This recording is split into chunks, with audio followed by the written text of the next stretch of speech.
만나서 반갑습니다. 미래를 밝히는 소프트웨어 AI 수업 2022 소프트웨어 교육 수업 콘서트 사회를 맡은 사회자 신용훈입니다. 반갑습니다. 자, 먼저 전 국민이 마음이 아픈 시기이기 때문에 잠시 애도하는 시간을 가지도록 하겠습니다. 이태원에서 발생한 안타까운 사고로 숨진 고인분들의 명복을 빌며 유족분들의 깊은 위로를 전합니다. 자, 이제 본격적으로 2022 소프트웨어 교육 수업 콘서트를 진행해 볼 텐데요. 자, 소프트웨어와 AI, 요즘 가장 핫한 주제인데요. 미래의 주역인 우리 아이들, 앞으로 무엇을 어떻게 배워야 할까요? 오늘 소프트웨어 AI 수업 우수사례 공모전 최우수상을 수상한 6개 팀의 수업 사례를 함께 배워보면서 자세히 알아보도록 하겠습니다. 자, 오늘 진행되는 2022 소프트웨어 교육 수업 콘서트는요, 1부와 2부로 진행이 될 예정입니다. 1부는요, 소프트웨어 AI 수업 개선 분과, 2부는요, 소프트웨어 AI 융합 수업 설계 분과로 진행이 될 예정입니다. 자, 그렇다면 첫 번째, 1부로 소프트웨어 AI 수업 개선 분과 발표가 있도록 하겠습니다. 자, 먼저 발표해 주실 팀은요, 안희초등학교 민영규 선생님께서 소프트웨어와 AI로 횡단보도 보행시간 늘리기 프로젝트 수업 사례에 대해 발표를 해주시도록 하겠습니다. 큰 박수 부탁드리겠습니다.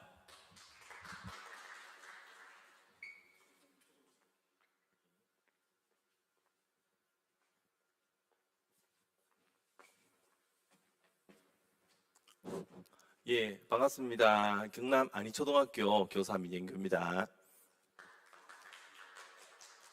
저희 팀에서는 교통약자를 위한 그린맨 플러스라는 주제로 소프트웨어와 AI로 횡단보도 보행시간 늘리기 프로젝트 수업을 한번 진행해 보았습니다. 그 수업 사례를 잠시 소개해 드리도록 하겠습니다.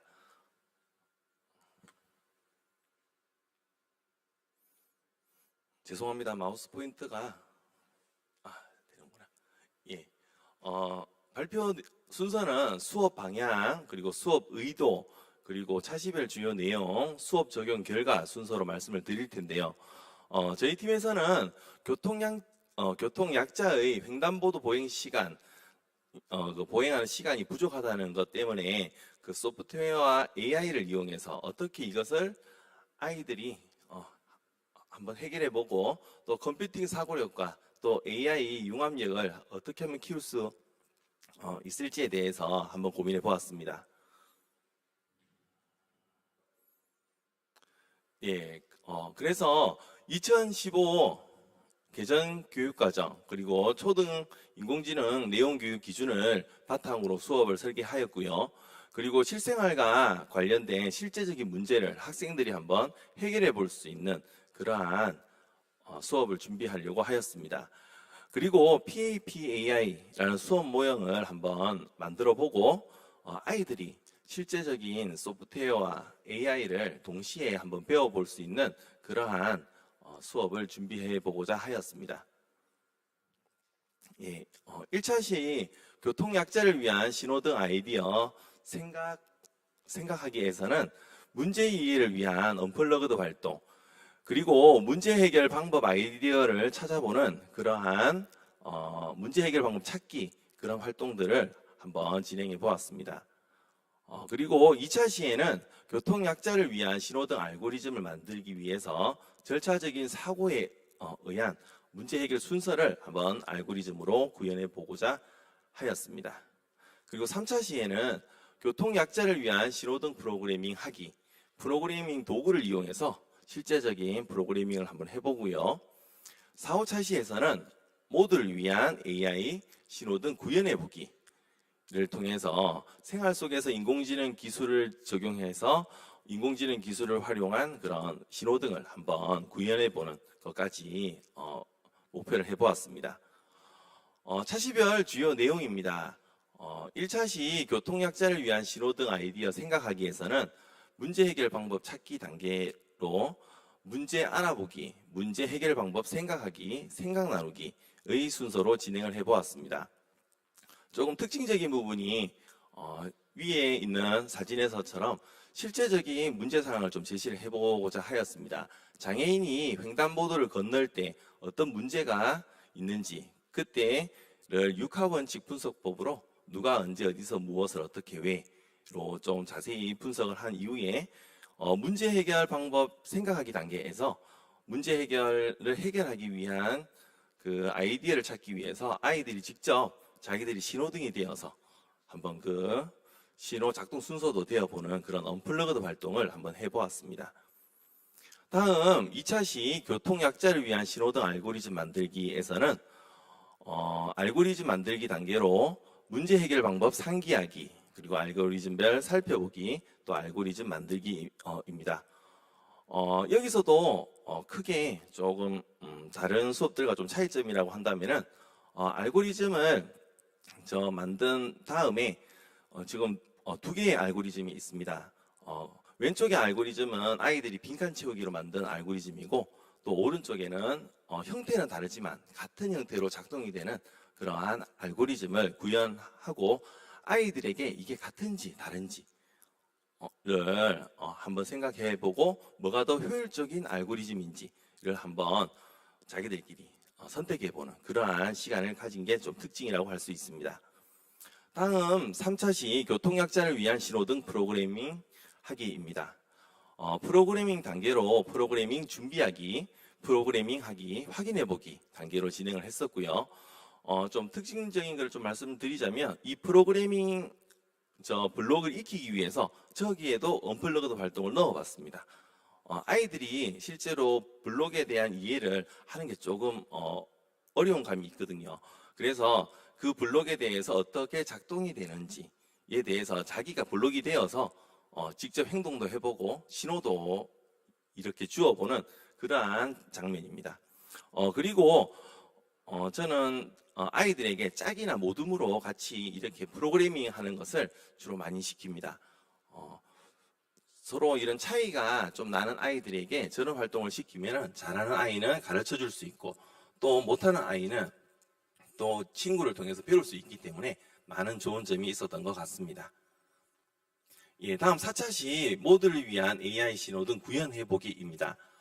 연차시로 진행을 하고자 하였으나 조금 이제 사정상 따로 이렇게 진행이 되었고요. 원래는 연차시로 진행이 되는 수업입니다. 먼저 추가 문제 탐색하기 단계에서는 뉴스에 나오는 노인 교통사고 증가에 대한 저런 뉴스를 보여주어서 추가 문제를 이렇게 제시를 하고 또 분석을 해보게 하였습니다. 그리고 두 번째로 AI가 실생활에서 많이 활용되고 있기 때문에 어떤 AI 기능들이 있는지를 찾아보고, 또 이제 세 번째로 기존의 2차 시에 아이들이 만든 그 알고리즘에서 어느 부분을 고치면 AI적인 요소를 넣어서 이 문제를 해결해 볼 수 있는지를 한번 생각해 보게 하였습니다. 그리고 네 번째 단계로 AI 모델 학습 만들기. 저기 있는 첫 번째 사진처럼 청년, 노인으로 나누어서 어떻게 하면은 이거를 모델 학습으로 만들 수 있는지 직접 체험을 해보고, 다음 기존 프로그램을 수정하여 프로그램을 완성해 보도록 하였습니다. 이렇게 한 이유는 기존에 만들었던 그 소프트웨어를 AI 요소를 넣어서 좀 더 개선해 볼 수 있기 때문에 그러한 경험을 주고, 또 시간적인 요소를 많이 줄이기 위해서 저러한 과정을 수행했습니다.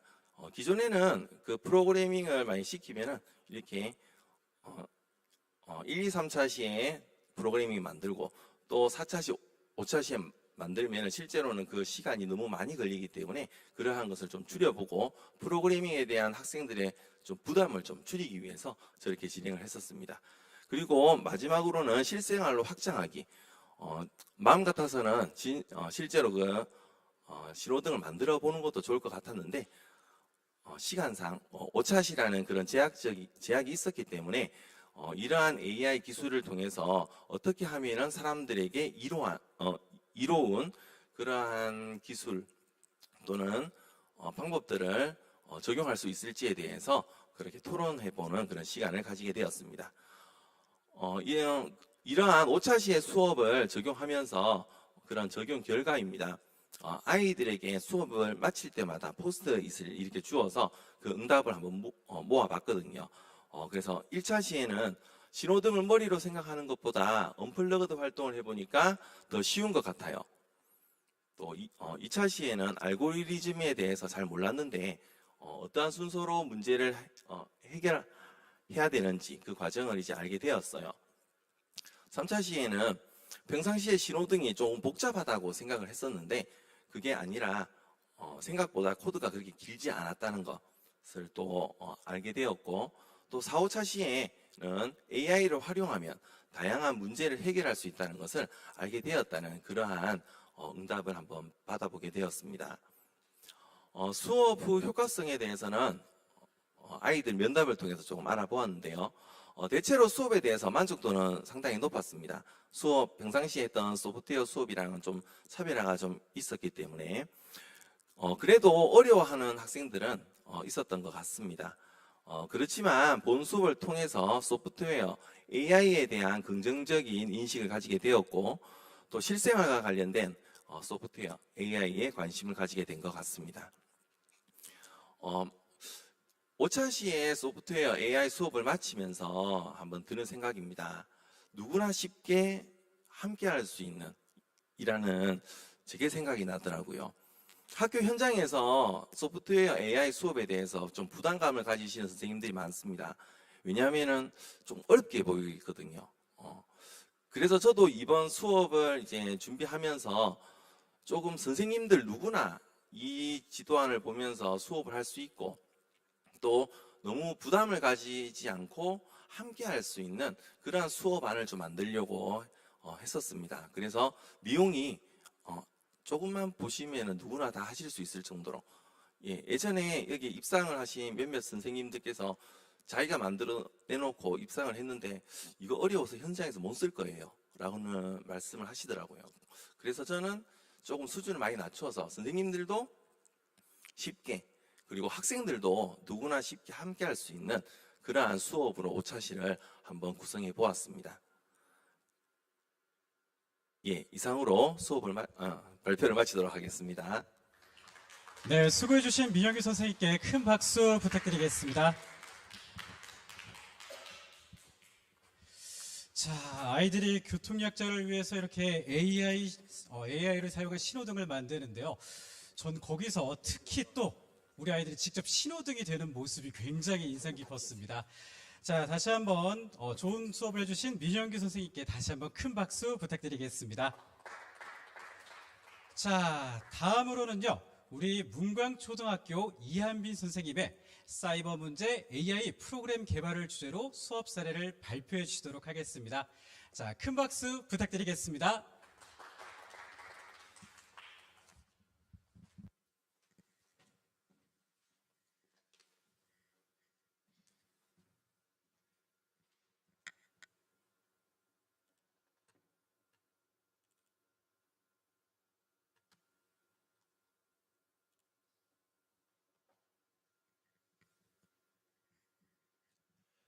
네, 안녕하세요. 처음 인사드리겠습니다. 저는 충북 괴산 문광초등학교에서 근무하고 있는 교사 이한빈이라고 합니다.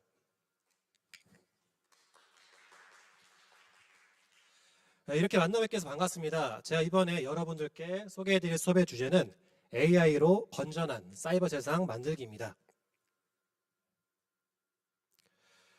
이번 AI 수업을 설계한 배경은 다음과 같습니다. 초중고 학생 5명 가운데 1명은 스마트폰과 인터넷 중독 위험군에 속한다는 결과가 나왔고, 그리고 코로나 장기화로 바깥 활동이 줄면서 스마트폰과 인터넷에 대한 청소년들 의존도가 매우 높아졌습니다.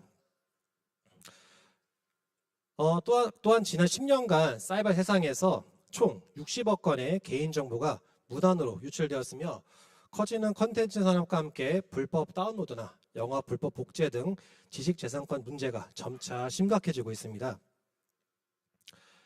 초등학교 6학년 실과 성취 기준을 보면 사이버 중독 예방, 개인정보 보호 및 지식재산 보호의 의미를 알고 생활 속에서 실천한다라는 내용이 있습니다. 초등학교에서도 학생들에게 사이버 공간에서 건전하고 안전하게 활동할 것을 강조하고 있는데요. 코로나 시대에 사이버 공간에서의 활동이 많아짐에 따라 사이버 관련 문제가 점차 심각해지고 있는 상황에서 학생들이 자신들이 겪는 문제를 직접 AI로 해결해보는 경험을 갖게 하기 위해서 이런 수업을 설계하게 되었습니다. AI 수업 목표는 다음과 같습니다. 사이버 공간에서 일어나는 문제, 예를 들어 사이버 중독, 개인정보 유출, 지식재산 침해 등을 AI로 한번 해결해보고 사이버 문제 해결에 도움이 되는 AI 프로그램을 학생들이 직접 만드는 과정에서 창의적 문제 해결 능력 및 컴퓨팅 사고력을 신장시키는 것입니다. AI 수업 주제는 다음과 같이 5차 시로 구성되었는데요. 1차 시에는 사이버 공간에서의 문제를 찾고 문제 해결을 위한 데이터를 직접 수집해 보았고 2차 시에는 엔트리에 있는 인공지능 데이터 분석 기능으로 수집된 데이터를 분석해 보았습니다. 그리고 3차 시에는 사이버 문제 해결을 위한 인공지능 프로그램을 설계해 보았고 마지막 4, 5차 시에서는 사이버 공간에서의 문제를 해결할 수 있는 AI 프로그램을 만들어 보았습니다. AI 수업 1차 시 학습 목표와 활동 내용입니다. 1차 시에서는 사이버 공간에서의 문제를 찾고 문제 해결을 위한 데이터를 학생들이 직접 수집해보는 활동을 하였습니다. 먼저 동기유발에서는 사이버 공간의 뜻을 알아보았고 사이버 공간에서 일어나는 문제를 뉴스 기사를 통해 살펴보았습니다.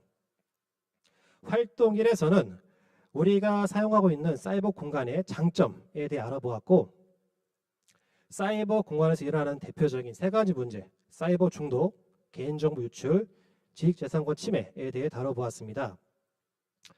첫 번째 사이버 중독 문제입니다. 여기서는 학생들이 스마트 도구를 활용하여 사이버 중독으로 인한 문제점을 찾고 구글 젠보드에 기록하여 서로 의견을 나눠볼 수 있게 하였습니다. 다음으로 개인정보 유출 문제와 지식재산 침해 문제도 알아보았는데요. 이렇게 사이버 중독 문제, 개인정보 유출 문제, 지식재산 침해 문제를 살펴보았고 이를 토대로 활동 2에서는 사이버 문제 해결을 위한 데이터를 직접 수집해보는 활동을 하였습니다. 첫 번째, 사이버 중독 데이터를 수집하였습니다.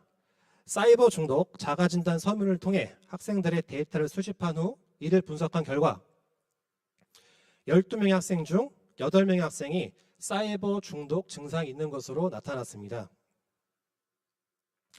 또한 사이버 중독으로 인해 어떤 신체적 증상이 나타나는가에 대한 설문도 진행하였습니다. 이 설문은 신체 증상 정도를 수치할 수 있게 10단 척도로 설문을 진행하였으며 1은 통증이 전혀 없다, 5는 보통, 10은 통증이 매우 심하다입니다. 설문이 끝나면 설문 결과를 막대 그래프나 원 그래프로 바로 확인해 볼 수 있는데 스마트폰이나 인터넷을 많이 사용하는 학생들이 거북목이나 두통, 시력 저하 등 신체적 문제가 나타났고 행복감이 떨어지고 불안감을 더 많이 느끼는 것으로 조사되었습니다. 다음은 개인정보 데이터 수집을 해보았습니다.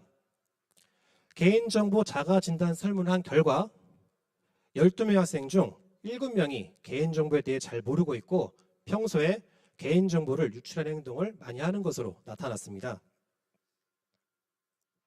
마지막으로 지식재산 데이터를 수집해 보았습니다. 지식재산 보호 설문을 만들고 설문 데이터를 수집한 결과 12명 학생 중 8명이 지식재산에 대한 개념이 거의 없는 것으로 나타났습니다. 자, 그 다음 AI 수업 2차 시 활동 목표와 활동 내용입니다. 2차 시에서는 인공지능 데이터 분석으로 수집된 데이터를 분석해 보았습니다. 네, 지금 보여드리는 엑셀 파일은 지난 1차 시에 수집된 사이버 사용량에 따른 학생들의 증상을 나타내는 데이터입니다. 이 데이터를 활용하여 현재 학생들의 사이버 중독 정도와 신체적으로, 정신적으로 어떤 문제를 겪고 있나 알아보았습니다. 자, 다음 활동 영상을 한번 보시겠습니다. 자, 이번 친구, 이름은 먼저 몰라. 이번 친구. 이번 친구는 하루에 5.5시간 스마트폰 인터넷 사용한대요. 보이나요 거기? 네. 자, 그 친구는 보통 게임으로 많이 한대요. 하고 하루 공부 몇 시간 한대요? 안 한대요 공부를. 이 친구는. 그리고 운동 일주일에 운동 몇 번 한대요? 한 번 하고 한 번 하고 취침 시간 몇 시래요? 12시 이후에 잔대요. 그죠?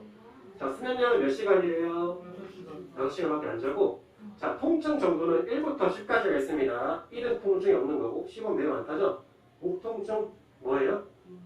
실이죠. 실. 아프다. 그리고 손목은 뭐예요? 손목은 많이 아프대요. 두통은 뭐예요? 육 좀 아픈 거죠? 보통보다 좀 있으니까. 네, 다음 영상은 이제 수집된 데이터를 엔트리의 데이터 분석 기능으로 분석해 데이터의 경향성을 파악해보는 활동입니다. 영상을 보시겠습니다. 사용 시간이 핸드폰 사용 시간이 많아질수록 공부를 안 해. 공부량이 어때요? 점점 줄어들어요.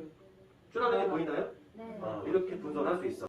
핸드폰 사용 시간이 많아질수록 목 통증 정도가 어때요? 점점 올라가는 게 보입니까?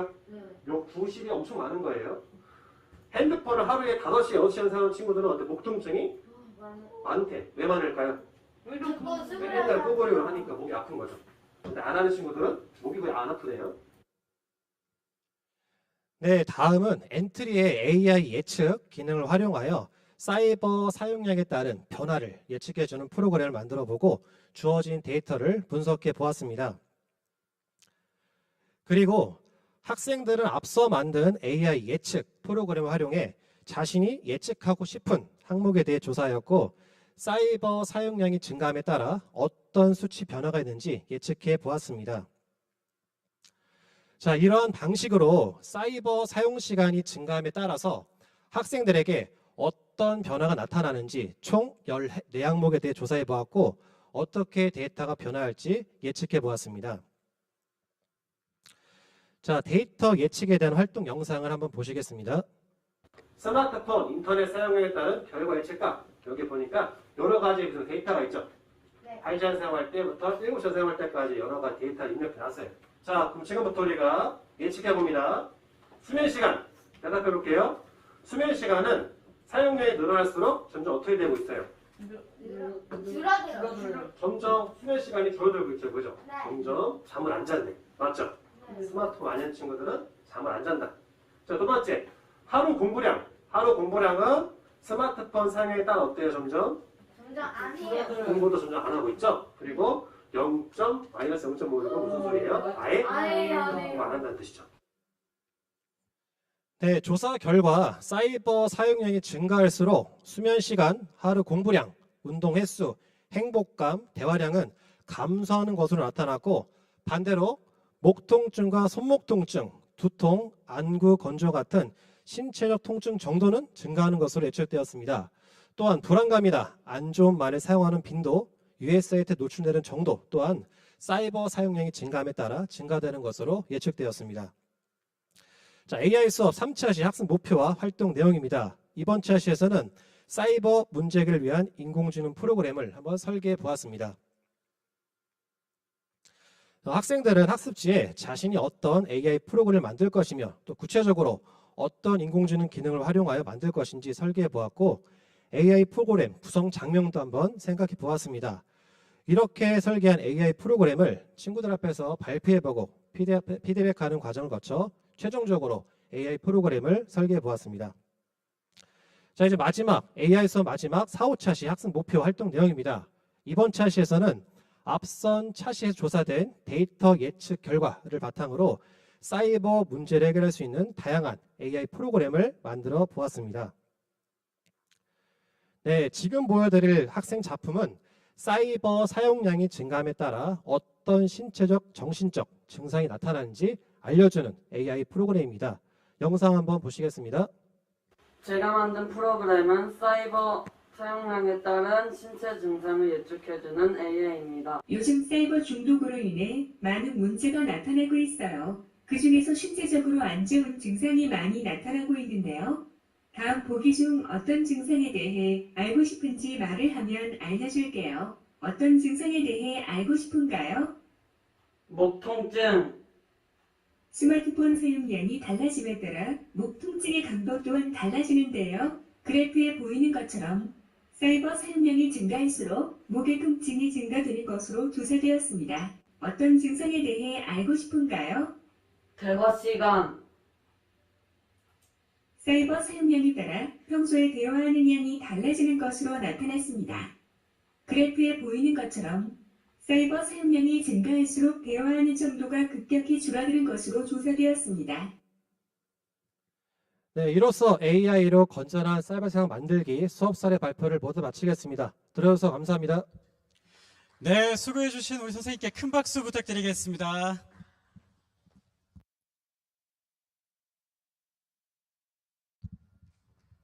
자, 정말 좋은 수업이었는데요. 선생님 수업을 통해서 제 목 통증의 원인을 알 수 있었던 좋은 시간이었던 것 같습니다. 자, 다음은요. 우리 상봉중학교 김나연 선생님과 봉담중학교 정아림 선생님 팀의 기계학습을 활용한 프로젝트 활동으로 실생활의 다양한 문제 해결하기에 대해 발표를 해주시겠습니다. 큰 박수 부탁드리겠습니다.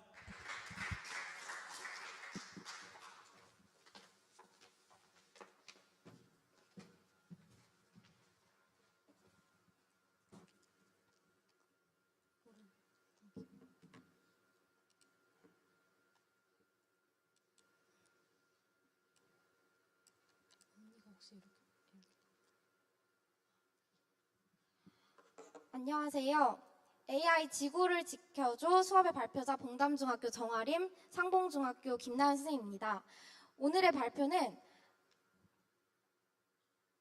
수업 설계와 배경, 각 차시별 진행 내용과 실행 도중 어려웠던 점들을 공유하도록 하겠습니다. 수업 설계 목표는 다음과 같습니다. 첫째, 기계학습의 개념과 원리를 이해하고 이를 적용하여 모델을 구현해 보았습니다. 둘째, 인공지능 모델의 성능을 평가, 비교하는 수업을 만들었습니다. 셋째, 인공지능 사회에서 인간이 지켜야 하는 올바른 행동 양식과 가치인 인공지능 윤리를 내면화하는 수업. 넷째, 인공지능을 활용하여 문제 해결력을 키우는 수업입니다. 특별히 문제 해결력을 기르는 프로젝트를 수업을 설계할 때 우리 사회의 환경 문제를 주제로 제시하여 인공지능을 활용한 생태 전환 교육이 되도록 하였습니다.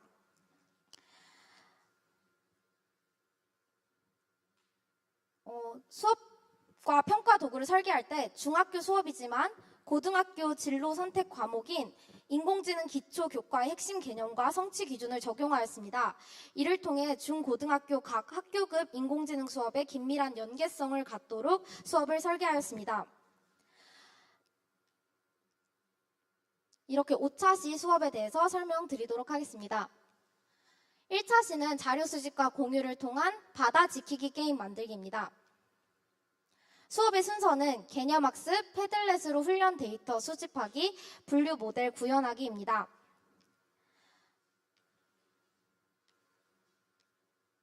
첫 번째 개념학습은 다음과 같이 진행되었습니다. 기계학습의 개념을 설명하고 지도학습과 비지도학습, 강화학습의 차이를 이해할 수 있도록 하였습니다. 학생들이 지도학습과 비지도학습을 명확하게 알 수 있도록 실생활에 친근한 예시를 들어 지도학습에는 스노우 카메라 프로그램에서 닮은 꼴 연예인 찾아주기 프로그램, 비지도학습에는 페이스북의 친구 추천 프로그램의 원리를 예시로 들었습니다. 두 번째, 훈련 데이터 수집입니다. 훈련 데이터를 수집하기 위하여 학생들과 패들렛을 활용하여 환경 보호 행위와 환경 오염 행위를 함께 수집하였습니다. 이렇게 환경 오염 행위와 환경 보호 행위를 함께 적어보고 그 다음에 엔트리를 활용하여 데이터를 학습시켰습니다. 여기 보시면 레이블 1과 레이블 2에 환경 오염, 환경 보호를 학습시켜서 그 안에 아까 함께 이야기한 훈련 데이터를 적용하였는데요. 이때 주의할 점은 데이터는 동사보다는 명사를 위주로 학습시킵니다. 왜냐하면 분리수거 잘하기, 분리수거 안 하기라고 이렇게 환경 보호 오염 레이블에 저장할 경우에는 분리수거 하기라는 글자가 거의 비슷하기 때문에 두 레이블의 데이터 학습이 부정확해지는 경우가 있기 때문입니다. 따라서 환경 보호에는 다회용기, 환경 오염에는 일회용품 이런 식으로 훈련 데이터를 학습하였습니다. 마지막으로 이렇게 방금 학습시킨 인공지능을 활용하여 엔트리 프로그래밍을 완성하였습니다. 프로그램을 실행했을 때 어떤 행동을 입력하면 그 행동이 환경 보호인지 오염인지 분류를 하는 프로그램입니다. 만약 환경 오염 행위를 썼을 경우에는 바다의 색깔이 바다에 쓰레기가 생기고 환경 보호 행위를 말했을 때는 바다의 색깔이 점점 밝아지는 그런 프로그램을 만들었습니다. 1차 시에 만든 기계학습 모델이 얼마나 정확한지는 알 수 없습니다. 따라서 다음 2차 시 수업에는 기계학습 모델의 정확성을 판단하는 수업을 보여드리겠습니다.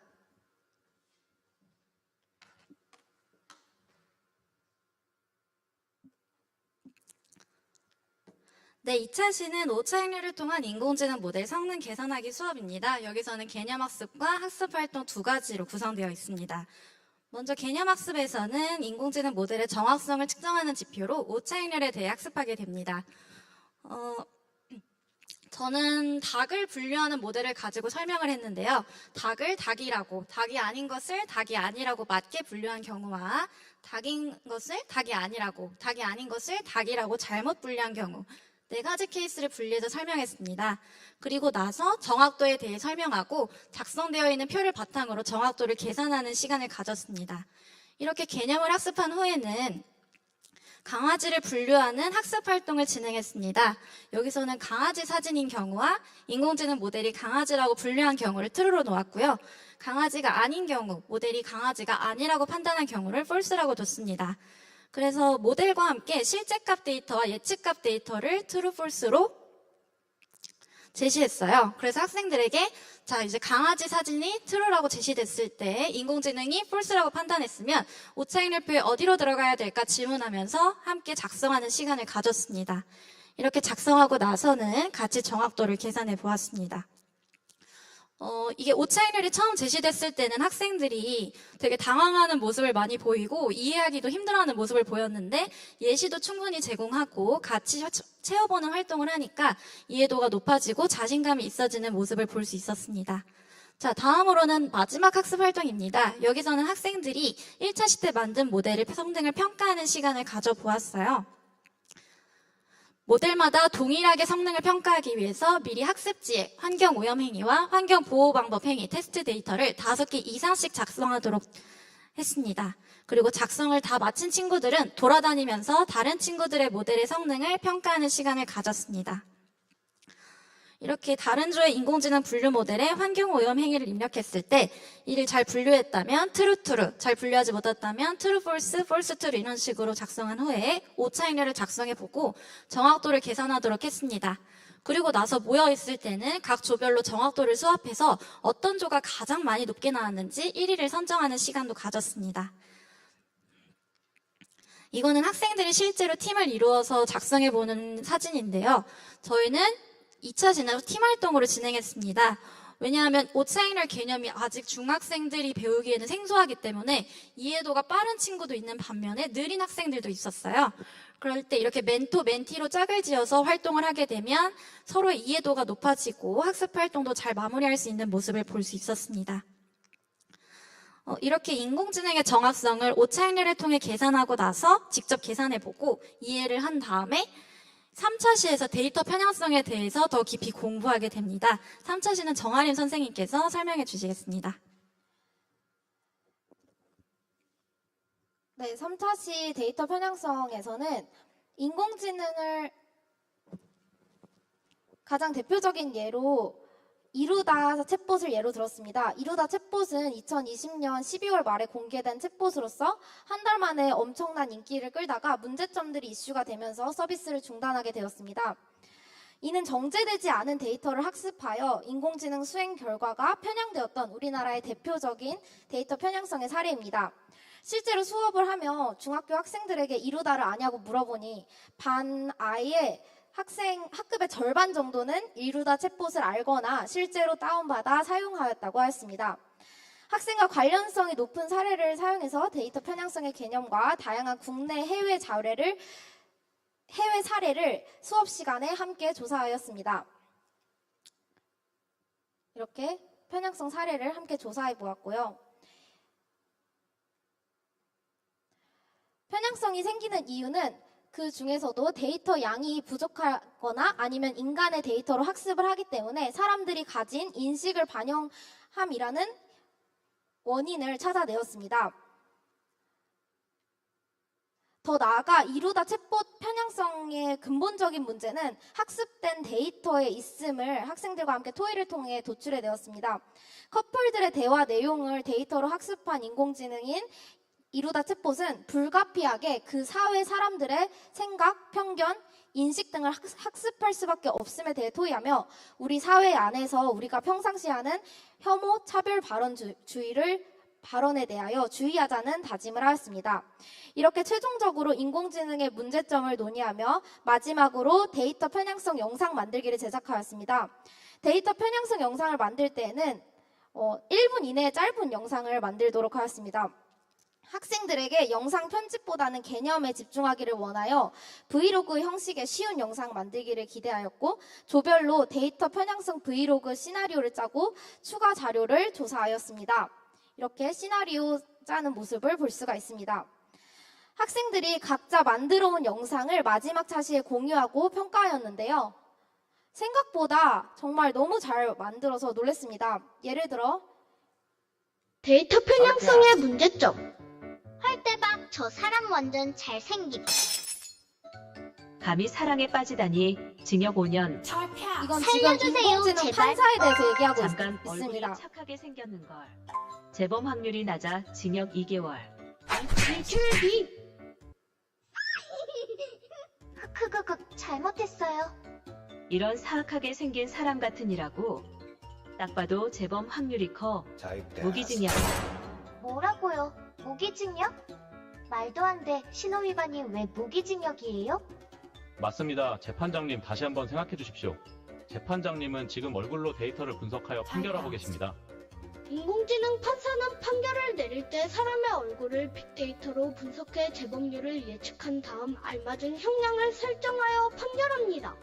그런데 인공지능 판사에도 문제점이 있습니다. 바로 앞에서도 나타나는 데이터 편향성입니다. 데이터 편향성이란 사회적 편견이 반영된 부적절한 속성을 사용한 데이터나 데이터의 양이 한쪽으로 치우쳐 균형이 맞지 않는 데이터를 뜻합니다. 그러면 데이터 여기까지 편향성이 생기는 보겠습니다. 원인은 무엇일까요? 네, 이렇게 직접 만들어 오거나 아니면은 학생들이 함께 연기를 함으로써 이렇게 데이터 편향성에 대해서 발표하였습니다. 최종적으로 동료의 작품을 함께 시청하는 시간을 통해서 많은 친구들이 즐거워할 수 있었고 데이터 편향성에 대해서 내면화할 수 있었던 유익한 수업이었습니다.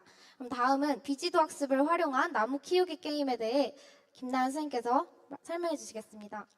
네, 4차 시는 비지도 학습 개념이 들어가는데요. 이것 역시 개념학습과 학습활동으로 구성이 됩니다. 개념학습에서는 지도학습과 비지도학습 그래프를 제시하고 학생들이 직접 차이점을 찾도록 했어요. 이렇게 학생들이 직접 찾고 개념을 설명하니 훨씬 더 이해도가 높아지는 모습을 볼 수가 있었습니다.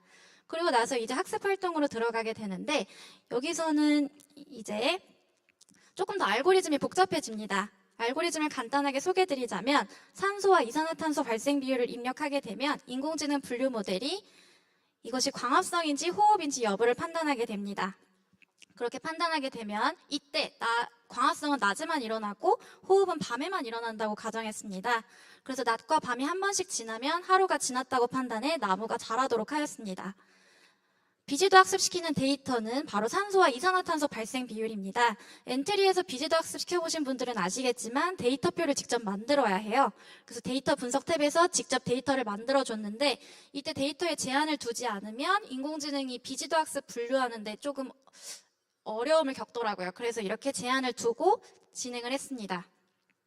작성된 데이터를 바탕으로 인공지능 모델 학습하기에 들어가서 비지도 학습 모델을 만들어줍니다. 미리 작성한 데이터를 입력한 후에 이 비지도 학습시키는 핵심 속성으로 산소와 이산화탄소를 넣어줬고 모델 학습하기를 넣으면 오른쪽 화면에 보이는 것처럼 군집이 만들어지는 것을 볼 수 있습니다. 이때 주의하실 점이 학생들이랑 교사들이랑 나온 군집이 다를 수가 있어요. 이럴 땐 계속 학습시키면 군집이 동일해집니다. 그래도 안 되는 친구들에게는 다음 코드할 때 군집 번호를 선생님이랑 다르게 하면 된다고 안내해 주시면 됩니다. 코드는 간단하게 설명드릴게요. 먼저 여기서 산소와 이산화탄소를 묻고 대답 기다리기 블록을 통해 입력받고 군집 번호를 비교하여서 광합성, 호흡에 따른 신호를 보내게 됩니다.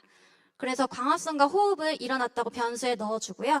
이 둘의 값을 비교해서 하루가 지났다고 판단하는 조건을 세우고 나무가 자라는 코드를 작성해 주시면 됩니다.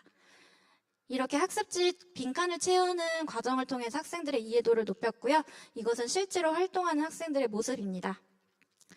여기까지 1차시에서 4차시까지 인공지능의 개념과 윤리에 대해서 공부해 보았는데 마지막 5차시는 지금까지 배운 개념을 바탕으로 친구들이 프로젝트 하는 시간을 만들었어요. 이거는 영상을 보면서 마치도록 하겠습니다. 영상 보여주세요. 스토리를 강력하게 설명드리자면 이제 놀이된 사람이 사람으로 다시 사람으로 돌아가기 위해 어떻게 하면 환경이 파괴되는지를 먼저 말한 다음에 이제 어떻게 환경을 보호할 수 있는지 말하면은 다시 도시도 정화가 되는 그런 스토리를 가지고 있습니다.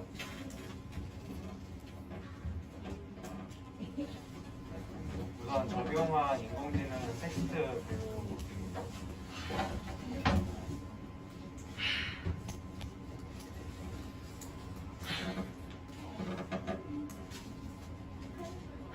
이제 이 도시로 이동을 하게 되면 여기서 오염시키는 일을 입력하고 이제 맞으면은 어떤 쓰레기를 치울지 골라서 모든 쓰레기를 치우면 이런 식으로 환경 오염과 보호에 관련된 퀴즈를 맞추면 쓰레기를 치우는 식으로 게임을 구현한 친구들이 있었습니다. 이 외에도 다양한 작품이 있는데 시간 관계상 이것으로 저희 발표를 모두 마치겠습니다. 감사합니다. 네, 수고해주신 두 선생님께 큰 박수 부탁드리겠습니다.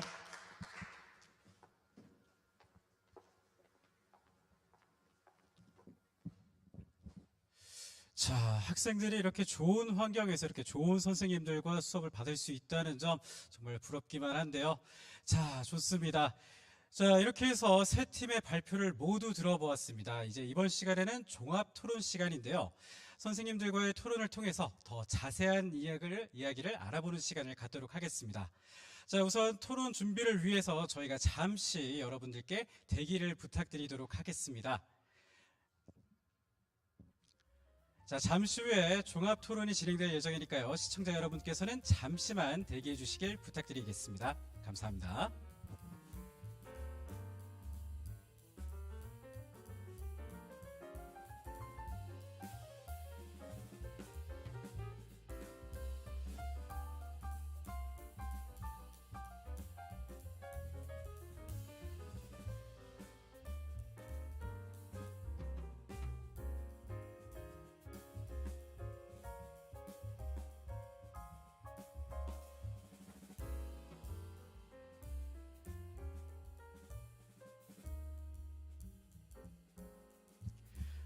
네, 다시 한번 안내 말씀드리겠습니다. 잠시 후 종합 토론이 진행될 예정입니다. 시청자 여러분께서는 잠시만 대기해 주시길 부탁드리겠습니다. 감사합니다.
네, 여러분 오래 기다리셨습니다. 이제 지금부터 종합 토론을 진행해 보도록 할 텐데요. 자, 지금 이 앞에는 오늘 수고해 주신 우리 선생님들이 자리를 해주셔서 저희가 한 분 한 분 소개하는 시간을 좀 갖도록 하겠습니다. 자, 우선은 안희초등학교 민영규 선생님 자리해 주셨습니다. 네. 다음은 문광초등학교 이한빈 선생님 자리해 주셨습니다. 예, 반갑습니다. 네, 다음은 상봉중학교 김나연 선생님 자리해 주셨습니다. 반갑습니다. 네, 다음은 봉담중학교 정아림 선생님 자리해 주셨습니다. 반갑습니다. 네. 네. 자, 그리고 오늘 토론의 좌장으로는요, 한국과학창의재단 강아영 연구원님께서 좌장으로 진행을 해 주시도록 하겠습니다. 네, 만나서 반갑습니다. 네, 오늘 세 팀의 발표 정말 인상 깊게 들었습니다. 저희 선생님들이 지금 학생들을 위해서 이렇게까지 열심히 수업을 재밌게 만들면서 애써주시는 거 보면서 굉장히 좀 인상 깊었고요. 저희 토론에 들어가면서 제가 개별로 좀 한 팀씩 먼저 질문을 드리고 그 다음에 좀 시간이 여유가 있으면은 공동 질문도 한번 드려보도록 하겠습니다. 그 경남 안이초의 민영규 선생님께 먼저 질문을 드려볼게요. 그래서 지금 수업에서 굉장히 언플러그 활동부터 해가지고 뭐 코딩, 그 다음에 AI까지, AI 프로그램 개선까지 다 연결되는 과정을 굉장히 스무스하게 아이들이 다 겪어볼 수 있도록 해주셨는데 이렇게 세심하게 지도하시는 게 정말 쉽지 않으셨을 것 같아요. 그래서 좀 수업하실 때 아이들이 다 수업을 좀 잘 따라올 수 있도록 지도하셨던 선생님만의 노하우가 있으시면은 이 방송을 보고 이 영상을 보고 계시는 다른 선생님들께도 한번 공유해 주셨으면 좋겠습니다. 금방 말씀을 해주셨는데 저는 아이들에게 충분히 이해할 수 있는 그러한 수업을 준비하려고 했습니다. 그래서 먼저 아이들이 제가 지금 가르치고 있는 아이들이 시골 농산촌 6학급의 작은 학교입니다. 그런데 그 아이들의 수준이라는 게 그렇게 높지 않기 때문에 아이들이 충분히 이해할 수 있도록 그런 활동들을 준비를 했거든요. 특히 초등학교 같은 경우는 구체적 조작기이기 때문에 아이들이 무엇인가 지금 코딩 자체도 이게 조작이라기보다는 약간 형식적인 그러한 과정 아니겠습니까? 그래서 그러한 개념들을 익히기 위해서 되도록이면 몸으로써 좀 체험을 해볼 수 있도록 그렇게 구성을 수업을 준비를 해봤고 또 이제 시간적인 것도 단위 차시에 너무 많은 것들을 넣지 않으려고 노력을 하고 있습니다. 왜냐하면 아이들이 너무 많은 걸 하면은 조금씩만 겪어만 보고 제대로 익히질 못하더라고요. 그래서 아이들에게 작은 양이라도 한 시간에 충분히 배울 수 있는 양으로 구성하고자 하였습니다. 네, 선생님께서는 좀 적절한 분량으로 다 나누셔서 학생들이 실생활에서 접할 수 있는 문제를 또 스스로 몸으로 체험해 볼 수 있게 하셔서 이것도 다른 선생님들이 충분히 따라 해보실 수 있을 것 같아요. 네, 그러면은 그 다음으로 문광초등학교의 이한빈 선생님께 한번 질문을 드려보도록 하겠습니다. 선생님께서 그 윤리와 관련해서 학생들이 자료 수집하고 프로그램 구상하고 사실상 데이터 모델링을 하는 그 전 과정을 굉장히 자연스럽게 좀 할 수 있게 한 것에 대해서 저는 진짜 굉장히 좀 잘 봤는데 이런 실습 프로젝트들이 사실 학생들한테 뭔가 평가를 한다거나 점수를 주는 게 조금 어렵다고 이렇게 다른 선생님들이 얘기하시는 것들도 많이 들었어요. 그래서 선생님이 학생들을 이런 프로젝트 하실 때 조금 평가하실 때 어떤 방법을 활용을 하시는지 평가 방안 같은 거에서 조금 팁을 주시면은 다른 선생님들도 많이 도움 받으실 수 있을 것 같습니다. 네, 문광초 이한빈입니다. 일단 저 평가 방법에 대해서 말씀을 드리겠는데요. 일단 저 같은 경우는 결과 중심 평가를 좋아하지 않습니다. 말씀드리면은 일단 프로그래밍이나 수업을 했을 때 결과로만 따져서 아이들에게 평가를 하게 되면은 잘하는 아이와 못하는 친구 확연히 구분되기 때문에 아이들이 더 열등감 느낄 수가 있고 좋지가 않은 것 같아요. 그래서 저 같은 경우는 과정 중심 평가를 되게 좋아하는데 과정 중심 평가를 하면은 아이들이 정말 이 수업에 정말 참여하고 있는지 그리고 선생님 말을 듣고 발표를 잘 하는지 그리고 창의적인 사고를 노력하는지 그런 관찰형 평가를 되게 좋아하거든요. 그래서 단순히 학습지, 결과물, 프로그램 그런 거를 평가하기보다는 아이들 활동 과정 속에서 평가하는 거를 좋아하고 있습니다. 네, 선생님께서는 과정 중심 평가, 관찰 평가 위주로 하신다고 하셨는데 이런 프로젝트 하실 때 다른 선생님들도 그걸로 활용해 보시면 좋을 것 같습니다. 네, 그러면 마지막으로 저희 상봉중학교의 김나연 선생님과 봉담중학교의 정아림 선생님께 질문을 드려볼게요. 두 분은 같이 하시는 게 프로젝트 하시는 게 혹시 뭐 좀 어려우신 점은 없었는지, 뭐 수업하실 때 협업하실 때 어려우셨던 게 점도 괜찮고, 아니면은 뭐 수업하실 때 아이들이 특히 어려워했던 점이나 뭐 다른 선생님들이 조금 주의하셔야 할 점 같은 게 있으면은 네, 좀 답변 부탁드리겠습니다. 일단 같이 협업하는 부분에서는 저희가 이제 요즘은 워낙 이제 구글 드라이브라든지 공유할 수 있는 플랫폼이 너무 잘 돼 있어가지고 그 부분에 있어서는 어려움이 없었어요. 그리고 워낙 친절하시고 실력이 좋으신 선생님이셔서 제 부족한 부분도 많이 도와주셔서 되게 같이 즐겁게 수업을 만들었던 기억이 있습니다. 그리고 학생들이 어려움을 겪었던 부분은 이제 코딩 가르치셨던 분들이라면 다들 느끼셨을 것 같아요. 코딩을 잘하는 친구들과 코딩을 어려워하는 친구들 간의 이 실력 차이가 굉장히 커서 뭐 다른 친구들은 5분 만에 끝내는데 뭐 다른 친구들은 뭐 15분, 20분이 걸려도 못한다거나 이런 시간적인 차이가 굉장히 수업할 때 어려움이더라고요. 그럴 때 저희는 이제 멘토-멘티 활동을 통해서 좀 잘하는 친구들이 어려움을 겪는 친구들에게 도움을 줄 수 있도록 했고, 정 어려움을 많이 겪는 친구들은 선생님의 지도가 없을 수가 없더라고요. 그래서 같이 그 스캐폴딩을 제공하고자 했습니다. 이것으로 마칠게요.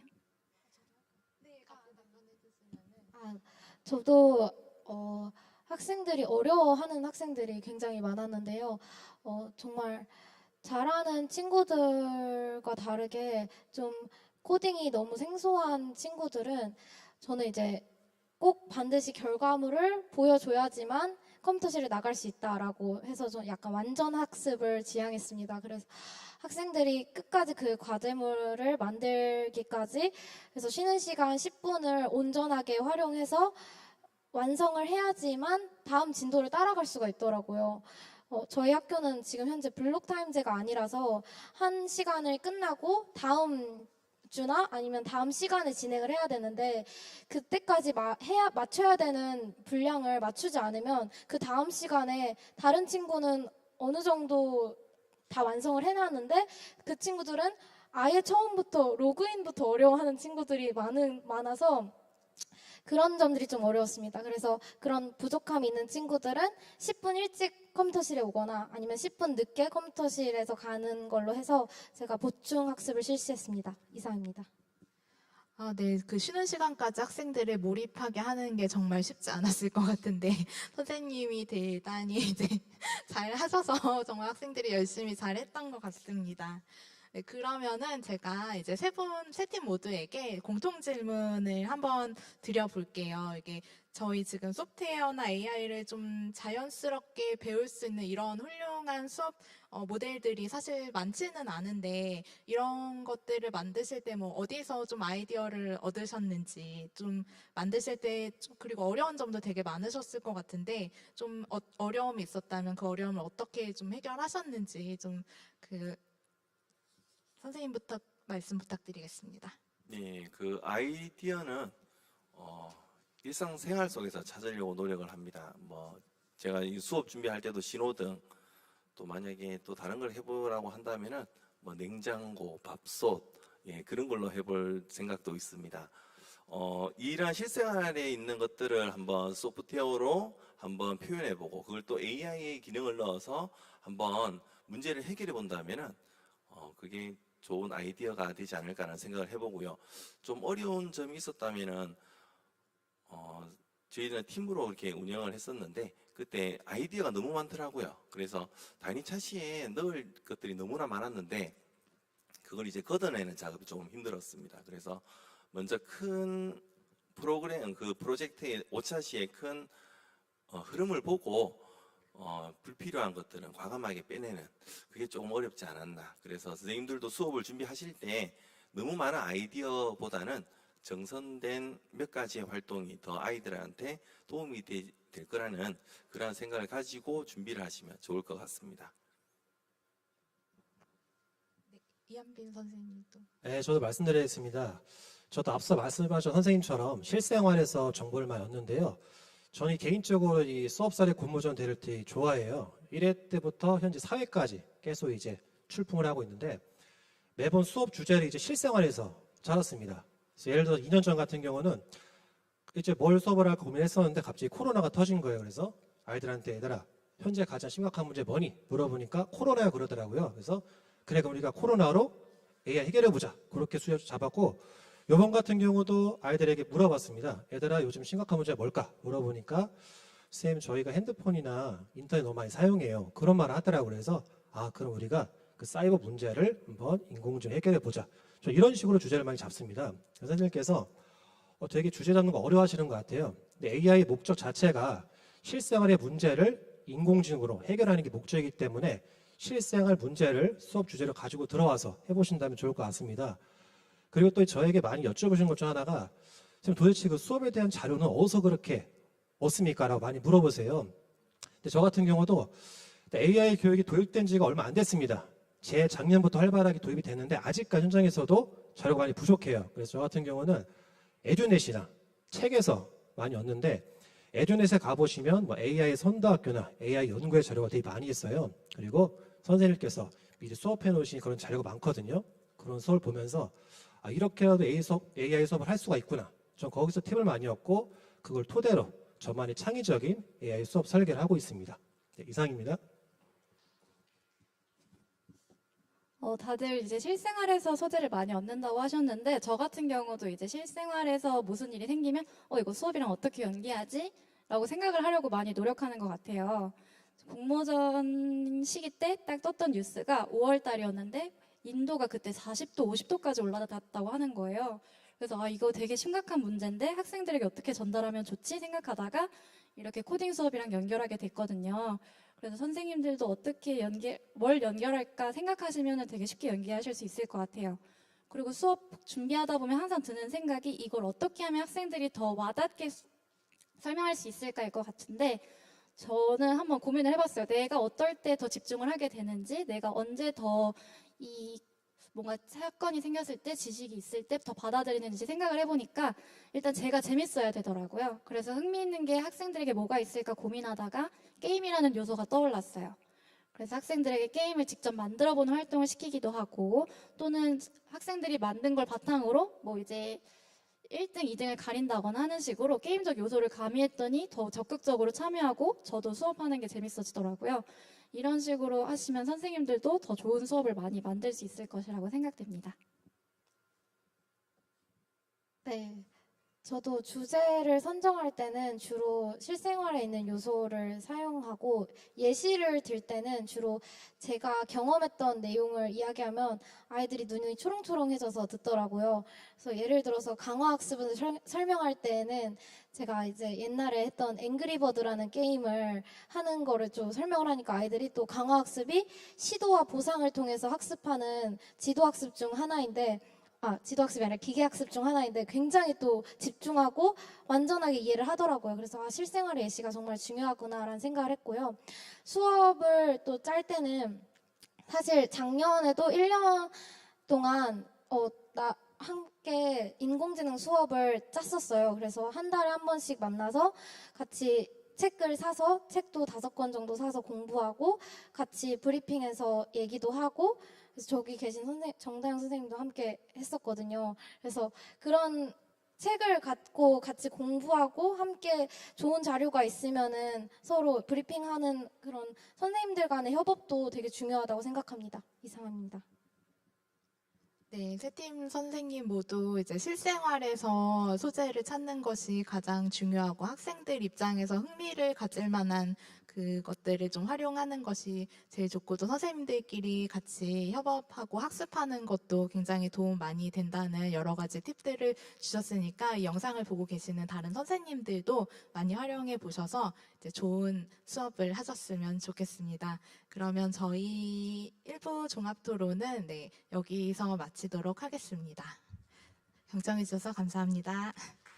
네, 수고해주신 네 분의 선생님과 우리 저장님께 큰 박수 다시 한번 부탁드리겠습니다. 자, 지금 굉장히 좋은 시간이었던 것 같은데요. 아쉽지만 저희가 시간 관계상 여기서 1부 행사를 마무리해야 될 것 같습니다. 자, 저희는 무대를 정리하고 잠시 후 2부에서 다시 만나 뵙도록 할 텐데요. 2부 행사는요, 소프트웨어 AI와 타 교과를 융합한 소프트웨어 AI 융합 설계 분과를 진행을 하도록 하겠습니다. 자, 저희는 잠시 후에 뵙도록 하겠습니다. 여러분, 잠시만 기다려 주시길 부탁드리겠습니다. 감사합니다.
네, 잠시 안내 말씀드리겠습니다. 잠시 후 6시 7분부터 2부가 시작될 예정입니다. 시청자 여러분들께서는 잠시만 대기해 주시길 부탁드리겠습니다. 감사합니다.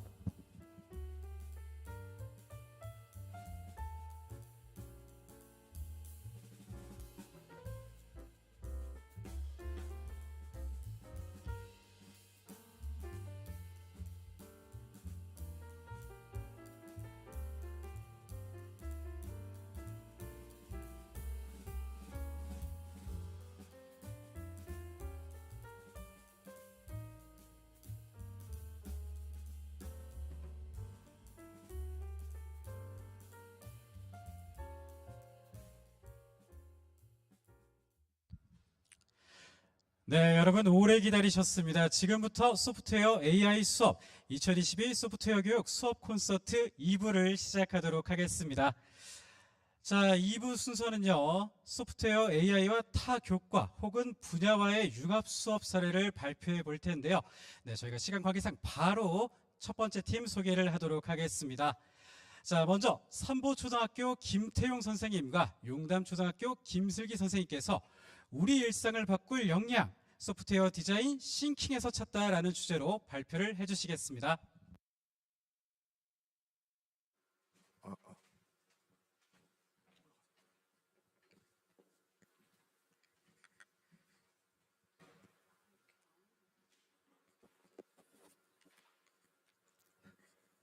네, 소프트웨어 디자인 싱킹 스타트로 달 탐사 인공지능 설계하기 네, 수업을 설계한 교사 김슬기, 수업을 실행한 교사 김태용입니다.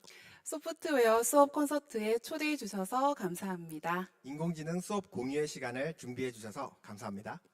지금부터 소프트웨어 디자인 싱킹 스타트로 달 탐사 AI 설계하기 수업을 시작하겠습니다. 수업 설계와 수업 꿀팁의 2단계로 구성하여 의미 있는 시간으로 소개를 하려고 하는데요. 자, 그럼 시작해 볼까요? 네. 스타트!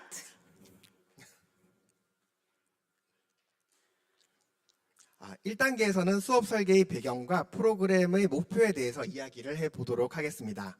네, 선생님.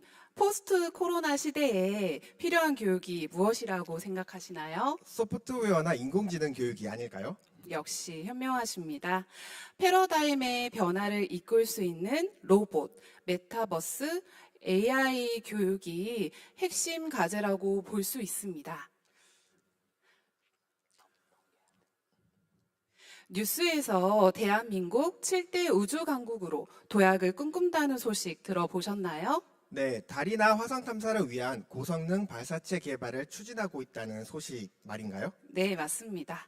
우리 아이들에게도 달이나 화성 탐사와 관련된 교육이 필요할 것 같습니다. 네, 포스트 코로나 시대적 변화에 맞는 수업 주제에 대해서 많은 이야기를 나눠 보았는데요. 그 결과 우리가 선택한 주제가 바로 소프트웨어 디자인 싱킹 스타트로 달 탐사 인공지능 설계하기였습니다. 네, 스페이스 자원 발견, 기지 건설, 발표의 흐름으로 수업을 설계했는데요. 수업의 흐름에 스토리텔링적인 요소를 담아 우리 학생들에게 이야기처럼 남아있기를 기대했습니다. 스토리텔링적인 요소로 인하여 배움의 시간에 대한 기억이 더 오래 남을 수 있을 것 같습니다. 수업의 목적에 대해서 먼저 이야기를 해보고자 하는데요. 본 수업은 6학년을 대상으로 과학, 실과, 수학, 국어교과를 융합하여 설계를 하였습니다. 이 수업의 목표는 실천적인 문제 해결 능력과 소프트웨어 인공지능 학습 역량을 증진하는 것이었습니다. 네.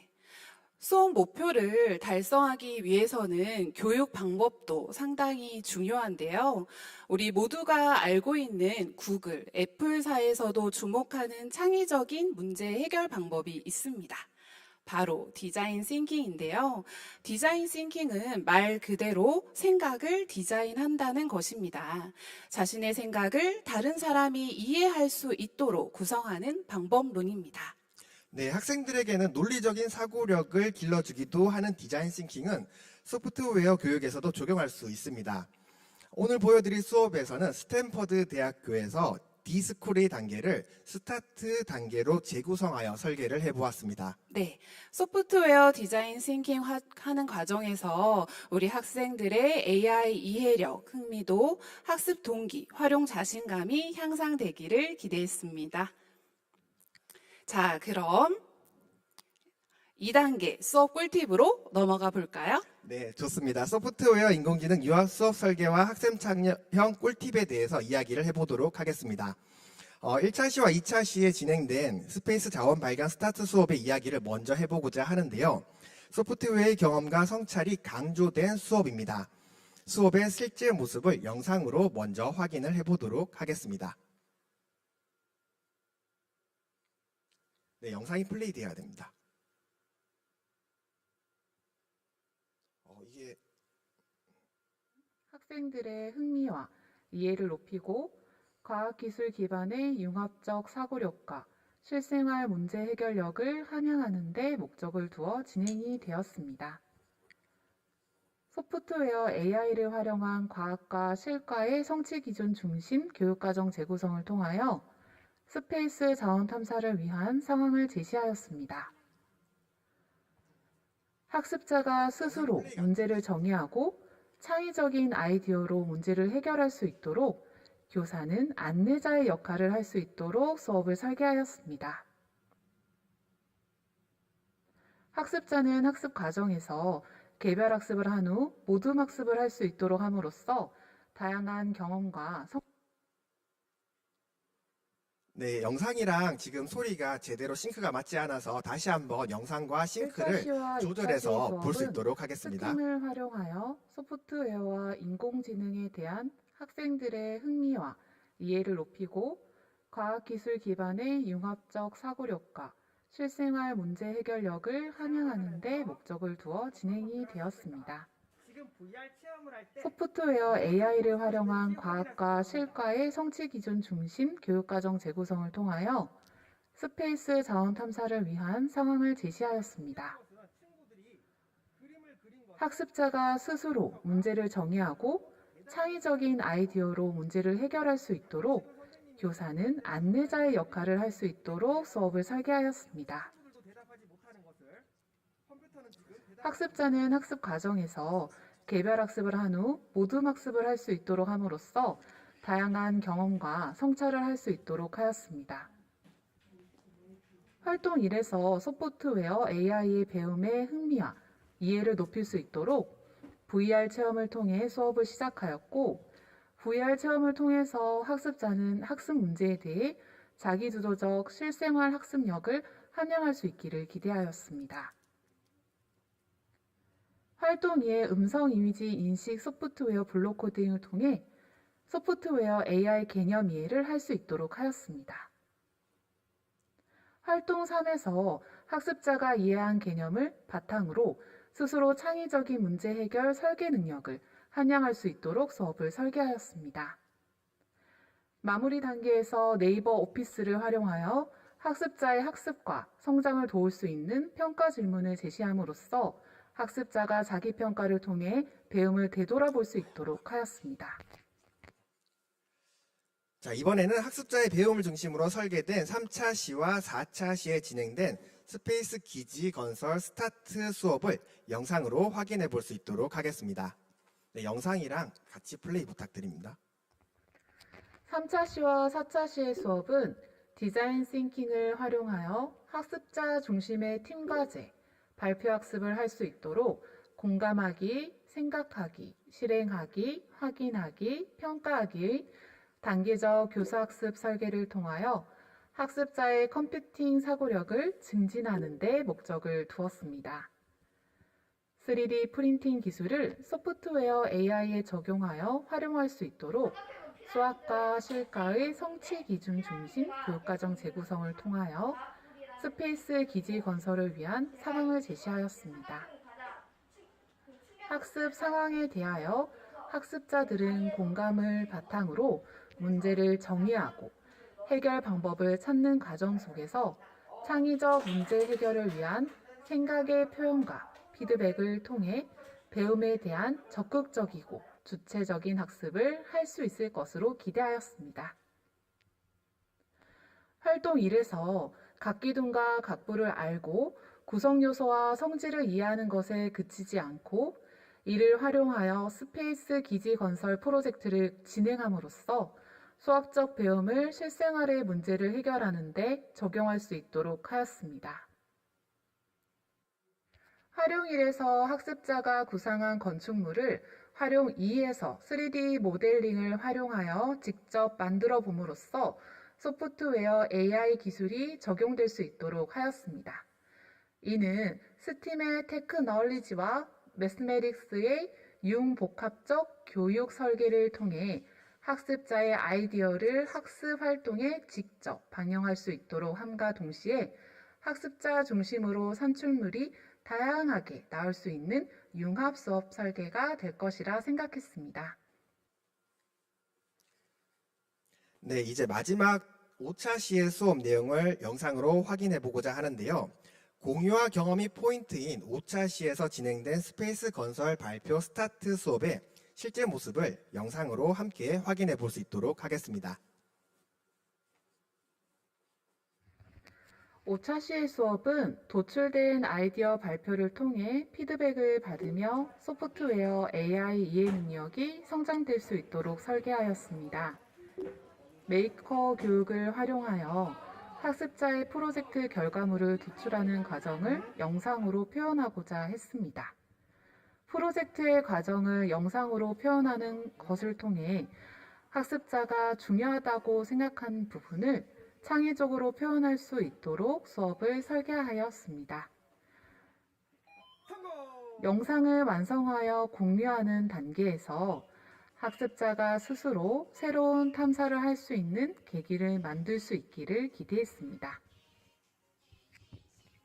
특히 스페이스 프로젝트를 위한 영상 제작 미션을 제시함으로써 학습자에게 실생활의 문제를 해결해 볼 수 있는 창작 활동, 메이킹의 계기로서의 수업 설계를 하였습니다. 학습자는 창작자, 메이커가 되어 교실이라는 창작 공간, 메이커 스페이스에서 창의적인 아이디어를 공유하고 공유된 아이디어를 영상으로 제작함으로써 소프트웨어 AI와 관련된 과학, 기술, 공학 및 영상 제작으로서 예술적인 배움을 통합적으로 학습할 수 있을 것으로 기대하였습니다. 1에서 4차 시의 활동 결과물을 활용하여 스페이스 프로젝트 영상을 제작할 수 있도록 함으로써 학습자는 학습 과정을 스스로 돌아보며 자기 평가를 할 수 있는 기회를 가질 수 있을 것입니다.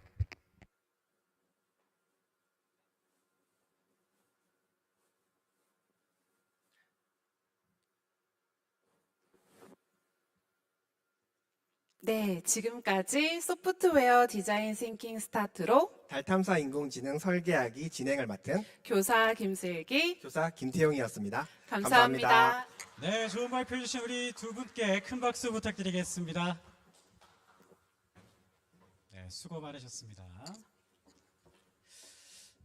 자, 보통 우리 아이들이 영상을 찍는다고 하면은 네, 정말 재미있어요 하고 어색해야 되는데 두 분이 보여주신 영상 속에서 우리 친구들은 정말 재미를 느끼면서 수업을 하고 있는 것 같아서 제가 다 뿌듯한 순간인 것 같습니다. 자, 이제 다음 팀을 또 소개해 보도록 하겠습니다. 서울 역삼초등학교 이유림 서혜진 선생님께서 데이터 메타버스 AI를 활용하여 개인과 기업의 합리적 선택 이해하기라는 주제로 발표를 해주시겠습니다. 큰 박수 부탁드리겠습니다.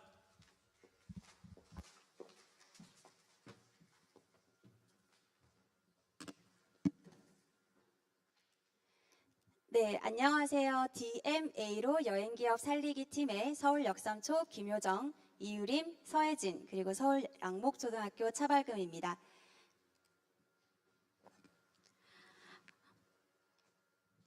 네, 먼저 수업을 설계한 배경에 대해서 말씀을 드리고자 합니다. 본 수업을 설계할 때 가장 먼저 했던 핵심 질문이 요즘 교육에서 삶을 가르치는 것이란 무엇일까에 대해서 참 많이 이야기를 하고 있는데요. 그렇다면 삶을 가르치는 것이 무엇일까에 대해서 생각을 할 때 삶이라는 건 결국 개인의 미시적인 선택의 총합이겠구나 라는 생각으로부터 그렇다면 공교육에서 선택하는 방법, 즉 합리적으로 의사결정을 내릴 수 있는 방법을 가르치는 것이 옳겠다라는 생각이 들었습니다. 따라서 6학년 2학기 사회교과에 합리적인 의사결정을 합시다 차시에서 합리적인 의사결정 방법을 배우는 데에서 가상의 여행 기업을 운영해보고 선택하는 총체적인 과정을 체험하게 했습니다. 하지만 사회가 극도로 변화함에 따라 사회의 변화는 점차 빨라지고 나의 선택이 타인에 의한 선택이 될 수도 있기 때문에 이러한 선택의 맹점을 극복하고자 데이터, 메타버스 AI를 활용하게 되었는데요. 데이터를 활용하여서 나의 선택에 과학적인 증거를 마련하고 메타버스를 활용해 나의 선택의 프로토타입을 만들어 보며 친구들과 함께 피드백을 받고 그것이 현실 세계에서 과연 가능한지 한번 확인해보는 작업과 AI를 통해 생산자 넘어 소비자의 선택까지 도와주는 선한 영향력을 끼칠 수 있는 활동을 구성하였습니다. 다음으로는 본 수업에 대한 자세한 발표가 이어지겠습니다. 네, 수업의 1차 시는 데이터를 활용하여 상상 속 여행 상품 설계하기 차시였는데요.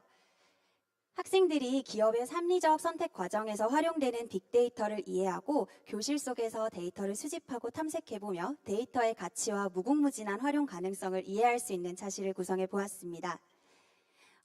학습 동기 유발로 코로나19 상황이 끝나면 가장 먼저 하고 싶은 일을 생각을 모아봤는데요.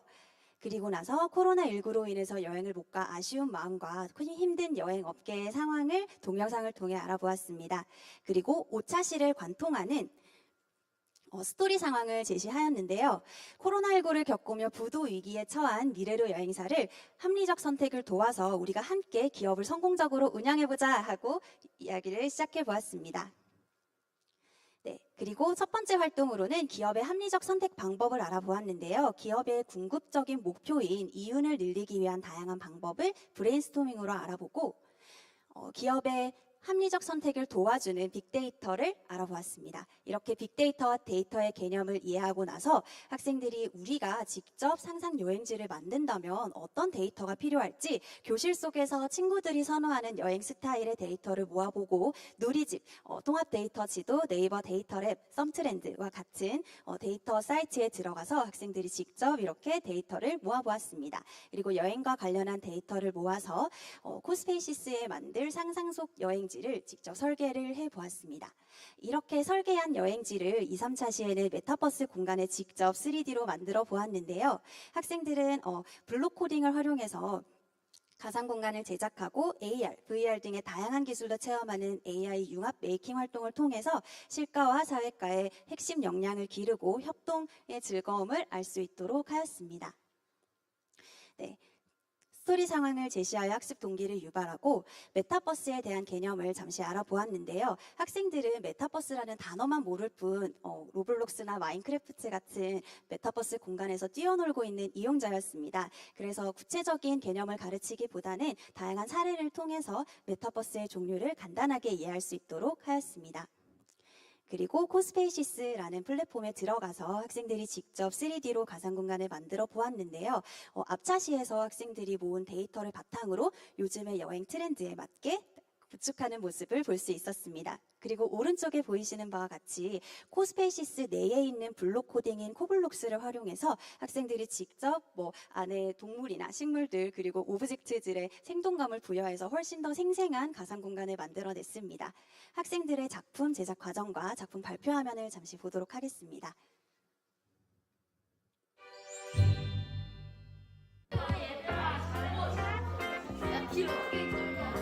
이렇게 모둠별로 한 작품을 만드는 모습을 보실 수 있습니다. 코딩으로 생동감을 부여합니다.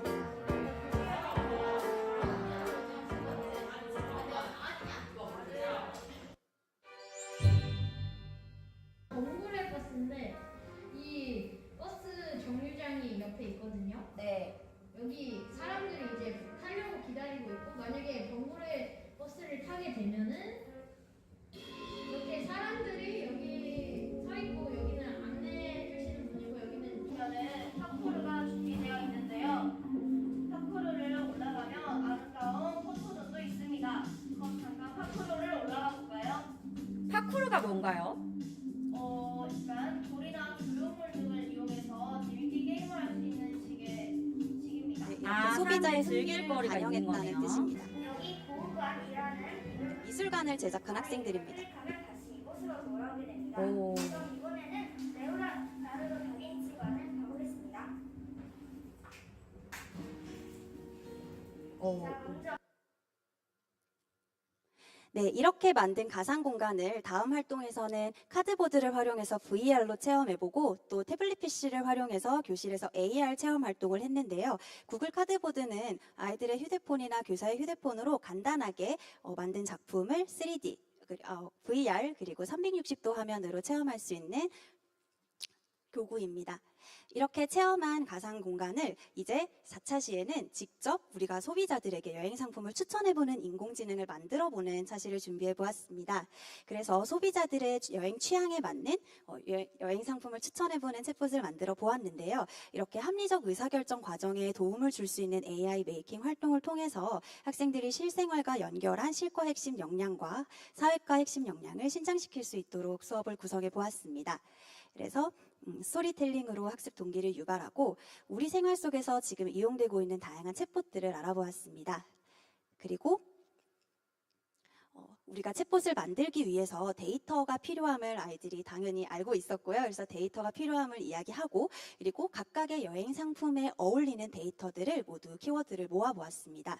그래서 소비자가 여행 취향으로 이야기할 것 같은 단어들을 모두 적어보게끔 했는데요. 그리고 나서 그 단어들을 우리 반 친구들이 모둠별로 만든 여행지에 어울리게 분류하는 활동을 하였습니다. 이때 비슷한 단어들이 있다면 가장 어울리는 여행지에 붙일 수 있도록 지도하였습니다. 이렇게 여행 상품과 관련 있는 데이터를 분류하는 활동을 하고 나서 작품에 어떻게 설계를 할지 작품의 장면을 설계를 하고 엔트리로 가서 인공지능 모델 학습 블록을 활용해서 인공지능을 만들어 보았습니다.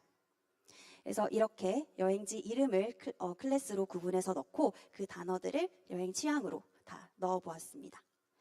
이렇게 만든 작품을 동영상으로 보도록 하겠습니다. 환영합니다. 안녕하세요. 상다수 여행사 인공지능 챗봇입니다. 어디로 여행 가고 싶으신가요?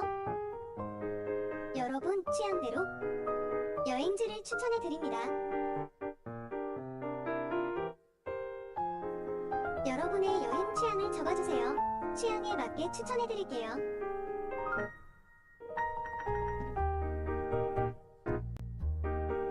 그럼 미술관 투어는 어때요? 네, 이런 식으로 여행지를 추천하는 인공지능을 학생들이 직접 만들어 보고 나서 5차 시에는 다양한 소프트웨어를 활용해서 우리 여행 상품을 홍보하는 자시를 진행해 보았습니다. 학생들이 정보를 생산하고 가공하고 처리하는 과정에서 AI와 소프트웨어의 사용이 편리함을 준다는 사실을 경험적으로 이해할 수 있도록 하였고요. 이 활동을 통해서 디지털 활용 역량을 강화할 수 있도록 자시를 진행해 보았습니다. 첫 번째 활동으로는 홍보 방법을 브레인스토밍해서 플러스, 마이너스, 인터레스팅 기법을 통해서 홍보 방법을 평가해 보았습니다. 그리고 우리가 교실에서 그리고 컴퓨터로 손쉽게 할 수 있는 홍보 방법에는 무엇이 있을지 이야기를 나눠본 후에 두 번째 활동으로 홍보 포스터를 만들어 보았습니다. 미리 캔버스와 오토 드로우를 활용해서 만들어 보았고요. 오토 드로우는 대충 그림을 그리면 그 그림과 가장 유사한 그림을 인공지능이 찾아서 추천해주는 그런 프로그램입니다. 그래서 이 프로그램을 활용해서 그림을 못 그리는 아이들도 모두 포스터를 잘 만들 수 있게 이렇게 진행을 해보았는데요. 컴퓨터실에서 다 같이 포스터와 사이트를 구축을 해보았는데요. 앞서 만든 포스터들을 이제 구글 사이트 도구를 활용해서 구글 사이트에 우리 여행지를 소개하는 사이트를 만드는 것으로 수업을 마쳐보았습니다. 네, 이렇게 디지털 활용 역량이 뛰어난 아이들은 예약 코너를 직접 만들기도 하더라고요. 그래서 아이들의 굉장히 뛰어난 창의성과 또 데이터 활용 역량에 깜짝 놀랐습니다. 이렇게 저희가 준비한 5차 시 수업은 마무리가 되는데요. 학생들이 사회교과 학습 과정에서 AI와 소프트웨어를 폭넓게 경험하고 또 4차 산업혁명 시대를 살아갈 미래사회 경제 주체로서 미래 역량을 함양할 수 있는 계기가 되었다고 생각합니다. 이상으로 발표를 마치도록 하겠습니다. 감사합니다. 네, 좋은 발표 해주신 두 분께 큰 박수 부탁드리겠습니다.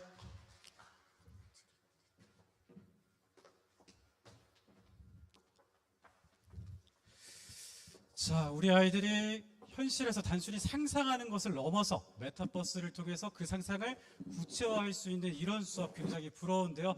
정말 좋은 시간이었던 것 같습니다. 자, 벌써 마지막 팀의 발표가 있도록 하겠습니다. 네, 우리 하계중학교 이경민, 정다영 선생님께서 하브루트와 머신러닝을 활용한 미디어 윤리 융합 수업이라는 주제로 발표를 해주시겠습니다. 큰 박수 부탁드리겠습니다.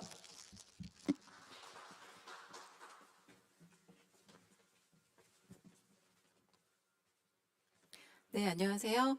하계중학교 이경민, 정다영입니다. 저희는 중학교 팀이고요. 프로젝트 기반 미디어 윤리 융합 수업이라는 주제를 가지고 발표하도록 하겠습니다. 저희는 중학교에 있다 보니까 사실 초등에 비해서 그 융합 수업을 하기가 쉽지 않았어요. 교과 시간이 다 따로 있고 또 교과 시간 차시가 다르기 때문에 미리 좀 설계를 해야 되는 부분이 있었는데요. 저희가 이 공모전을 준비하려고 한 게 아니라 어떻게 하면 아이들이 조금 더 미디어를 잘 사용할까를 같이 고민하는 과정에서 미리 설계를 하고 있었고요. 또 마침 공모전이 있어서 이렇게 발표하는 좋은 자리를 갖게 되었습니다. 일단 저희 수업 설계 배경, 그리고 사회수업 사례, 정보수업 사례, 그리고 마무리하는 것으로 마치겠습니다. 저희가 일단 이 주제를 가지고 고민하게 된 배경은요. 서울시 전체 중학교 1학년 학생들에게 올해 처음으로 디지털 기기를 배부하는 그런 사업이 진행됐습니다. 그래서 전교생이 모두 각각 스마트 기기를 받는 지금 그런 첫 학년인데요. 이 친구들에 대해서 아무도 이걸 어떻게 사용해야 되는지 이제 어떤 규칙이라던가 이런 것이 없는 상태로 저희가 이제 배부를 하게 되는 상황이었고, 또 학부모님들도 굉장히 거기에 대해서 우려가 있었습니다. 지금도 마찬가지기도 하고요. 또 교사들도 이걸 어떻게 활용해서 수업을 할지에 대해서 좀 막막함이 있었는데, 거기에 대해서 저희가 조금 더 구체적인 방안을 마련해보자라는 생각을 가지게 되었습니다. 일단 저는 이 미디어가 발달하고 IT 수업, IT 활용하는 다양한 기술력이 발달할수록 미디어 리터러시도 같이 진행이 되어야 된다고 생각을 하는데요. 특히 끊임없이 아이들이 스마트폰 활용에 대해서 잔소리 혹은 어른들의 언어로 많은 제재를 받아왔지만 그게 아니라 스스로 우리끼리 어떻게 하면 미디어 윤리에 대해서 규칙을 만들고 무엇이 문제인지를 탐색해보자라는 게 저희의 포커스였습니다. 그렇지만 조금 더 재미있게 배워보자. 딱딱한 수업이 아니라 즐거운 다양한 프로그램, 소프트웨어로 활용해보자라는 게 저희들의 고민이었습니다.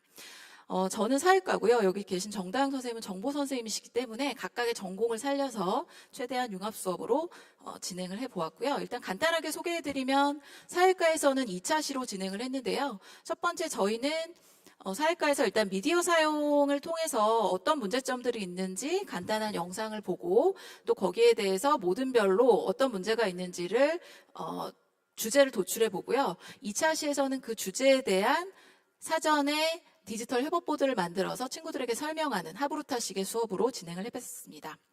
그리고 총 3차 시로 이루어진 정보 수업에서는 미디어 사용에서의 부작용을 웹툰으로 한번 만들어 보자. 그런데 이제 아이들이 웹툰을 제작한다고 하면 그림을 그리는데 너무 많은 시간을 할애하거든요. 사실 미술 시간이 아님에도 불구하고. 그래서 AI를 융합한 웹툰 프로그램, 소프트웨어를 활용해서 그것을 가지고 웹툰을 제작하는데 미리 스토리를 만들어 보았고요. 그리고 정보 2차 시에서는 그 웹툰을 제작하고 마지막 3차 시에서는 그 웹툰을 갤러리 워크로 아이들이 관람하고 거기서 제일 좋은 규칙들을 만들어내서 우리 반만의 디지털 미디어 사용 규칙을 만드는 이런 작업으로 진행했습니다. 간단하게 설명해 드리면요.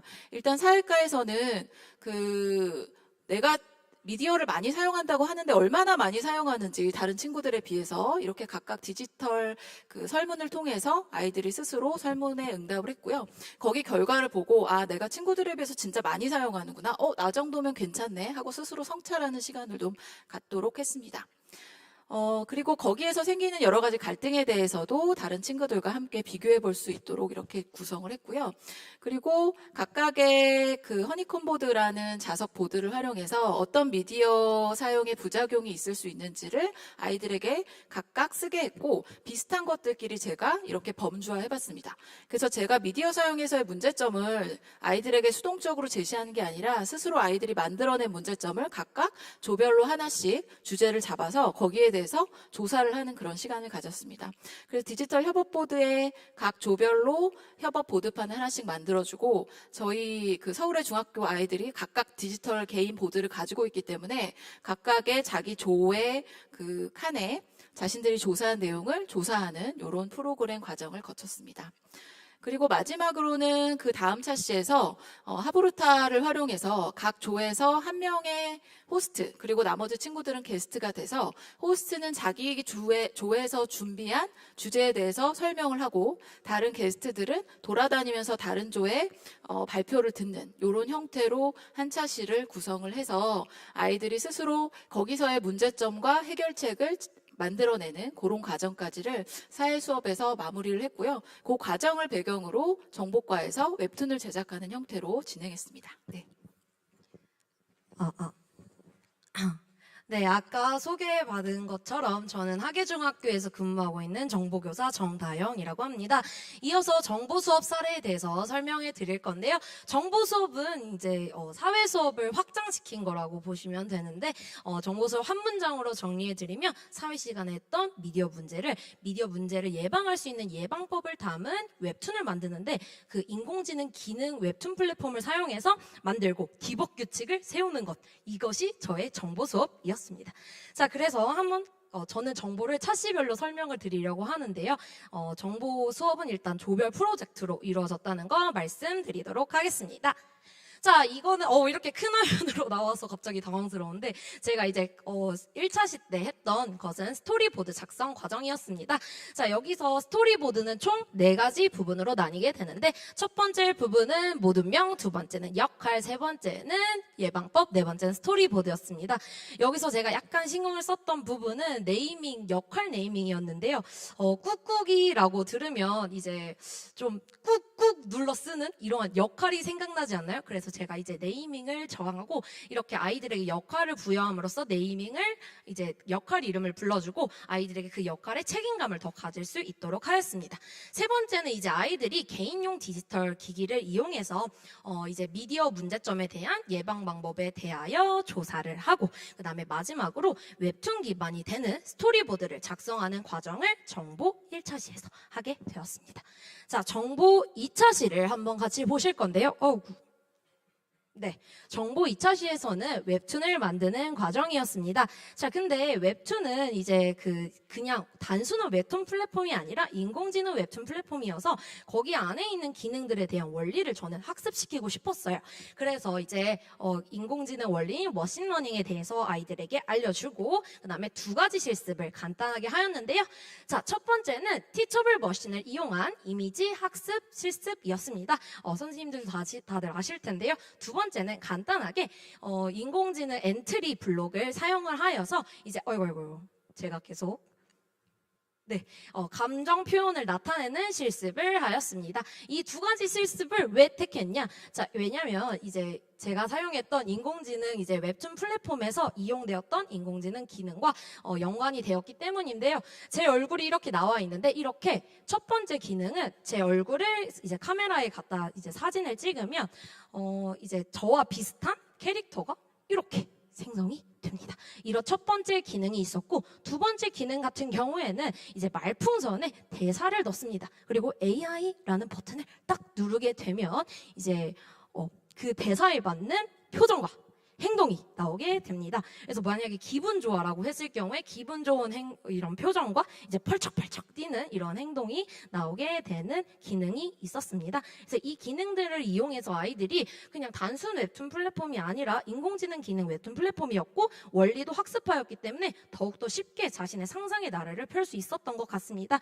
그래서 다음은 화면을 보시면 아이들이 이제 조별로 웹툰을 만드는 이제 모습이 보이고요.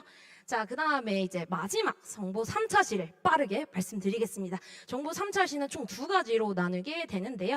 첫 번째는 웹툰 박람회. 두 번째는 디벗 규칙 세우기였습니다.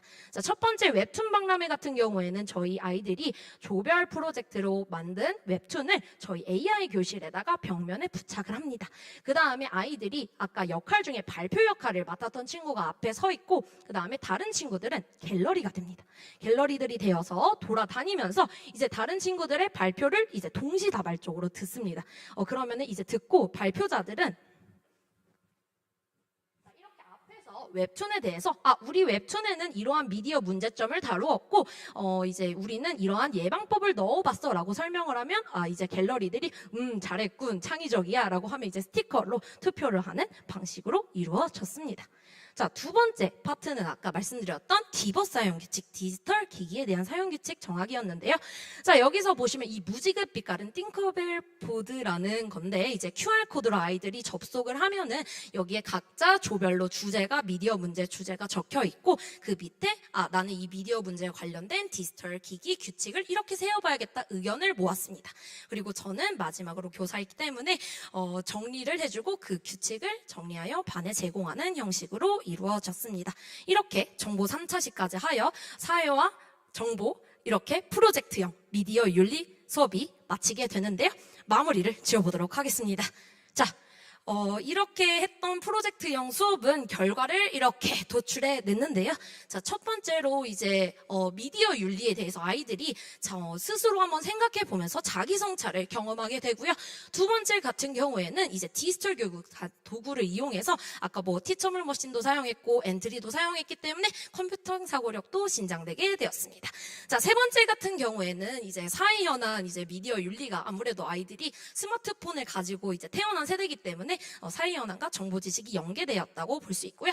마지막은 이제 조별 프로젝트였기 때문에 아이들끼리 이제 같이 문제도 해결하고 협업하며 문제 해결력이 증진되었다고 볼 수 있습니다. 자, 이렇게 도출해낸 결과는 이러하고요. 이로써 저희의 발표를 마치도록 하겠습니다. 네, 수고해주신 두 분께 큰 박수 다시 한번 부탁드리겠습니다. 자, 수고 많으셨습니다. 네, 아마 저뿐만이 아니라 여기 계신 모든 선생님도 같은 생각이실 것 같은데요.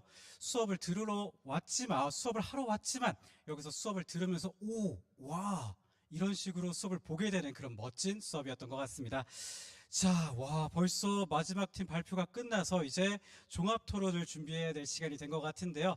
자, 1부와 마찬가지로 저희가 토론을 준비하기 위해서 잠시만 여러분들께서 대기를 부탁해 주시면 감사드리겠습니다. 저희는 잠시 후에 다시 뵙도록 하겠습니다. 감사합니다.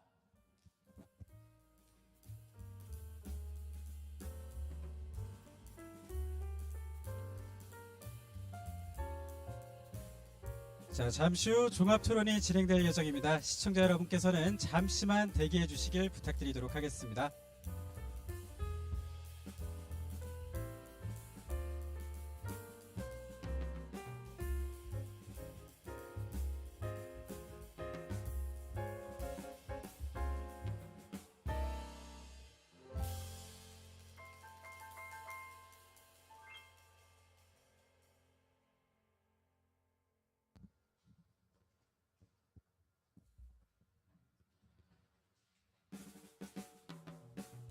네, 잠시 후 종합 토론이 진행될 예정입니다. 시청자 여러분께서는 잠시만 대기해 주시길 부탁드리도록 하겠습니다.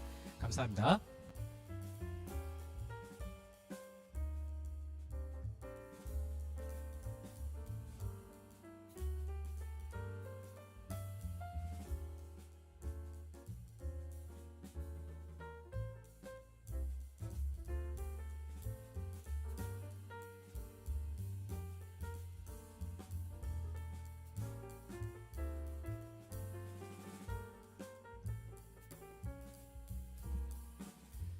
자, 여러분 오래 기다리셨습니다. 지금부터 2부 종합 토론을 진행해 보도록 할 텐데요. 앞에 우리 발표하느라 수고해 주신 선생님들 한 분 한 분을 소개해 보도록 하겠습니다. 자, 우선 첫 번째 팀 삼보초등학교 김태용 선생님 자리하셨습니다. 네, 그리고 용담초등학교 김슬기 선생님도 자리해 주셨습니다. 네, 두 번째 팀입니다. 서울 역삼초등학교 이유림 선생님 자리해 주셨습니다. 네, 서혜진 선생님 자리해 주셨습니다. 자, 마지막 3팀 하계중학교 이경민 선생님 자리해 주셨습니다. 자, 그리고 마지막으로 서혜진 선생님 자리해 주셨습니다. 아, 죄송합니다. 정다현 선생님 자리해 주셨습니다. 네, 우리 정다현 선생님 아까 멋진 발표 보여주셨죠? 네. 자, 그리고 오늘 2부 토론의 좌장은요, 우리 한국과학창의재단의 장영환 연구원님께서 진행을 해주시도록 하겠습니다. 네, 그럼 토론 시작해 주시길 부탁드리겠습니다. 네, 선생님, 발표를 너무 잘 들었습니다. 그래서 이렇게 우수한 수업 사례를 전달해 주신 우리 선생님들께 진심으로 너무 감사드리고요. 그럼 이제 너무 감사하는 마음으로 시청자분들께 다시 한번 인사 한 번만 하고 한번 가볼까요? 자, 저희 수업 콘서트 보고 계신 시청자 여러분 진심으로 감사드리고요. 여기 선생님들께서 전해주시는 우수한 수업 사례를 선생님들께서도 현장에 적용하셔서 큰 도움이 되었으면 좋겠습니다. 저희 종합토론 우리 이제 잘 부탁드리도록 하겠습니다. 자, 그럼 이제 종합토론 이제 시작을 해보도록 할게요. 먼저 저희 삼보초등학교 이제 김태용 선생님 그리고 용담초등학교에서 오신 김슬기 선생님 팀에게 제가 한번 질문을 드려보겠습니다. 수업에서 이제 달 탐사 기지를 건설하기 위해서 이제 기지를 구상하시고 또 3D 프린터를 이용하셔가지고 모델링도 하시고 그리고 발표회도 하시고 이제 학생들하고 굉장히 밀접하게 많은 활동들을 수업에서 하신 것 같으세요. 근데 이제 학생들의 참여도가 또 무척 높은 것 같습니다. 근데 학생들을 세심하게 지도하기 위해서 많은 노력을 이제 기울이셨을 것 같은데 학생들과 함께 하는 이제 선생님들만의 노하우가 또 있으실 것 같아요. 이제 학생들하고 괜찮으시면 이제 학생들하고 함께 했던 노하우를 좀 전수해 주실 수 있을까 부탁드려보겠습니다. 네, 제가 발표를 한번 답변을 드려볼 수 있도록 하겠습니다. 학생들의 참여도를 결정하는 방법에는 많은 선생님들께서 알고 계시는 것처럼 상황에 따라서 굉장히 많은 방법이 있는 것으로 알고 있습니다. 그 중에서 한 가지만 이야기를 해야 한다면 저는 동기유발 이론을 이야기를 하고 싶어요. 그래서 저는 수업 중에 켈러의 동기유발 이론을 주로 사용하는데 어텐션, 렐리번스, 컨피던스, 그리고 세티스팩션이라는 수업의 내용에 함유되어 있는 수업의 시작이라면 학생들이 참여도가 굉장히 높게 유지될 수 있을 거라고 생각이 들어요. 다만 방금 제가 말씀을 드렸던 관련성 그리고 관련성과 주의 집중, 자신감 그리고 만족감을 줄 수 없는 수업의 내용이라면 수업의 내용을 최대한 학생들의 관심사와 학생들의 일상생활과 관련된 내용으로 구성을 해야 할 것이라고 생각을 하고요. 중간중간에 학생들이 배움을 진행을 할 때 교사가 굉장히 구체적인 칭찬을 학생들에게 해줄 수만 있다면 그 칭찬으로 인해서 학생들의 배움의 만족도가 올라가서 굉장히 높은 참여도를 유지할 수 있을 거라 생각을 하고 있습니다. 네, 선생님 굉장히 좋은 이론하고 또 학생들과 밀접하게 활동을 하는 그런 좋은 노하우를 가지고 계신 것 같습니다. 우리 오늘 그 수업 사례 저희 수업 콘서트를 시청하신 선생님들께도 굉장히 큰 도움이 되었을 것 같으세요. 정말 전수해 주셔서 정말 너무 감사드립니다. 네, 그러면 이제 이번에는 저희 서울 역삼초등학교 이제 선생님이세요. 이유림 선생님하고 서혜진 선생님 팀에게 한번 또 질문을 드려보도록 할게요. 수업에 적용하신 메타버스하고 그다음에 VR, AR 이런 이제 교구들을 사용하셔서 관련 교구들을 사용하셔서 가상 체험을 하는 부분들이 아이들이 참 좋아할 것 같다는 생각을 했습니다. 메타버스하고 AR, VR 관련 이제 수업을 생각하시는 선생님들이 요새 되게 많으세요. 그래서 혹시 그 선생님들을 위해서 이제 기존 선생님 수업을 진행하셨을 때 기존과 달라진 수업 분위기하고 그리고 수업에 적용했을 때 경험하셨던 그런 것들의 장점은 무엇이 있었는지 한 말씀 부탁드리겠습니다. 네, 답변 드리겠습니다. 먼저 일단 AR, VR 혹은 메타버스 수업을 하면서 가장 좋았던 점 중에 하나는 학생들이 정말 한 명도 빠짐없이 참여를 한다는 게 교사에게 있어서 굉장히 큰 의의가 있었던 것 같습니다. 그 까닭은 사실 학교에 와서 모든 친구들이 자리에 앉아 있기는 하지만 항상 매 순간 배움이 일어나는 건 전혀 아니라고 생각을 하거든요. 그런데 이번에 좀 수업을 하면서 정말 한 친구도 빠짐없이 정말 각자 그 나름의 주관적인 배움이 일어나는 모습을 보고 이렇게 일단 뭔가 말을 개울가에 일단 옮겨놓는 것만으로도 생각보다 큰 성과가 있구나라는 생각을 하면서 그 점이 굉장히 의의가 있었던 것 같습니다. 이상입니다. 네, 정말 너무 감사드립니다. 메타버스, AR, VR 이런 관련 수업을 진행하시면서 이제 아이들하고 함께 이렇게 밀접하게 활동하신 부분들에 대한 설명들이 선생님들한테 큰 도움이 되었을 것 같으세요. 정말 말씀 주셔서 정말 너무 감사드립니다, 선생님. 이번에는 하계중학교 이경민 선생님하고 정다영 선생님께 한번 질문을 드려볼게요. 하계중학교 선생님들 팀에서는 수업에서 미디어 윤리를 다루셨어요. 사회과랑 융합을 하셨는데요. 그 아이들과 함께 그리고 토론을 하신 것 같으세요. 그리고 미디어 중독, 세대 갈등, 개인정보 등 미디어 윤리에 대한 토론을 진행을 하셨던 것 같으신데요. 이 토론을 통해서 관찰됐던 아이들의 생각과 그리고 수업을 하고 난 후에 아이들의 생각이 좀 달라졌을 것 같아요. 이런 부분에 대해서. 그래서 이런 부분에 대해서 혹시 말씀 주시면 정말 너무 감사드리겠습니다. 일단 미디어 윤리라는 부분이 학습만으로 즉각적인 효과가 일어나지 않는 거를 다들 알고 계실 텐데요.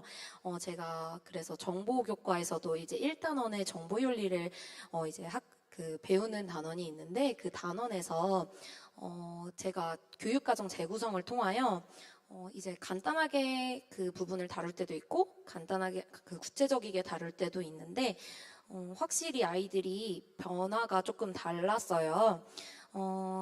비록 저희가 이제 즉각적인 변화는 기대하지는 즉각적인 변화는 저의 욕심이지만 이제 아이들이 디지털 기기 규칙을 본인이 이제 웹툰 만들기를 통해 스스로 조사를 하면서 이제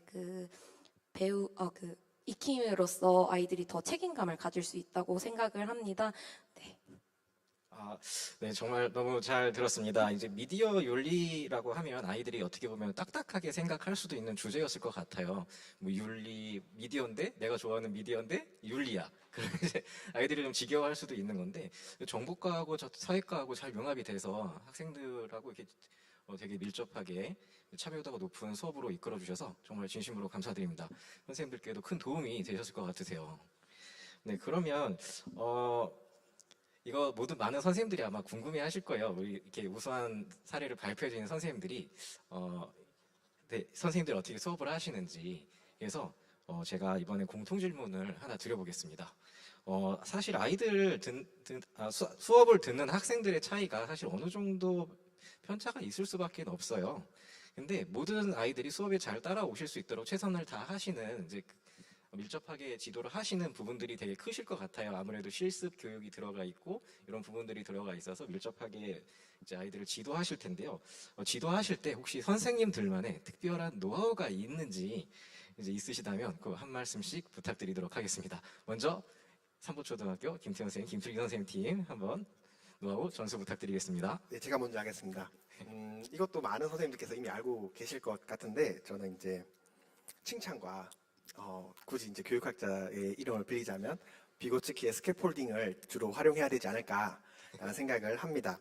학생들 개개인의 모습이 때와 장소에 따라 시시각각 변하고 있는데 교사가 학생의 수준에 맞게 때와 장소에 맞는 구체적인 칭찬을 해줄 수만 있다면 굉장히 효과가 많을 거라고 생각을 해요. 특히나 차이가 날 것이라고 저희가 생각을 했던 학생들이 배움의 속도가 다른 것이라고 생각을 한다면 혹은 서로 다른 방법으로 배움을 실천하고 있는 과정 중에 있다라고 우리가 생각을 할 수만 있다면 더 적극적인 배움의 시간을 학생들에게 제공해 줄 수 있을 것이라 생각을 합니다.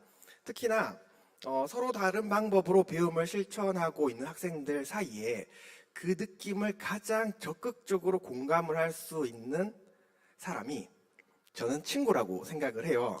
그래서 비고츠키의 스캐폴딩 이론도 함께 활용을 해보신다면 방금 질문하셨던 내용에 굉장히 많은 도움을 받을 수 있지 않을까라고 조심스럽게 말씀을 드려봅니다. 네. 네, 알겠습니다. 칭찬 너무 중요한 것 같습니다. 아이들이 칭찬으로 이제 용기를 얻고 또 더 나아갈 수 있는 에너지를 얻는 것 같아요. 선생님 말씀 너무 감사드립니다. 그러면 이번에는 역삼초 선생님 이우림 선생님과 그다음에 같은 학교에서 근무하고 계신 서희 선생님 팀에서 한번 또 노하우를 부탁드릴게요. 네, 저 같은 경우에는 학생들이 한 차시 학습 목표를 달성하기 위해서 반드시 해야 하는 핵심 활동에만 집중을 하는 편인데요. 그 활동을 제외하고는 교사가 많은 어떤 학생들이 활동할 수 있는 기본 베이스를 교사가 다 제공을 하는 편입니다. 예를 들어서 엔트리 활동을 하면 배포 파일로 학생들이 숫자를 바꾸고 데이터를 넣어보는 활동을 할 수 있도록 기본적인 바탕을 모두 깔아두고 시작을 하는 편이고요. 그러면 모든 학생들이 동일한 학습 활동을 하면서 가장 간단하게 데이터를 입력해서 인공지능 모델을 만들어보는 활동은 30명이 다 할 수 있습니다. 그런데 그것이 느린 학생은 그것에 조금 더 집중을 하면 되고 실력이 더 편차가 크니까 더 실력이 높은 학생은 다시 이제 오브젝트로 돌아가서 오브젝트를 바꿔보고 장면도 전환을 해보고 더 많은 심화 학습을 할 수 있도록 수업을 구상하는 편입니다.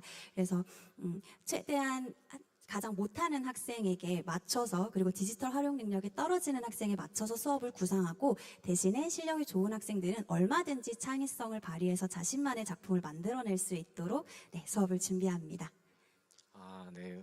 선생님은 좀 약간 기다려주시는 스타일의 지도를 하시는 것 같으세요. 정말 학생들한테 너무 중요한 부분이기도 합니다.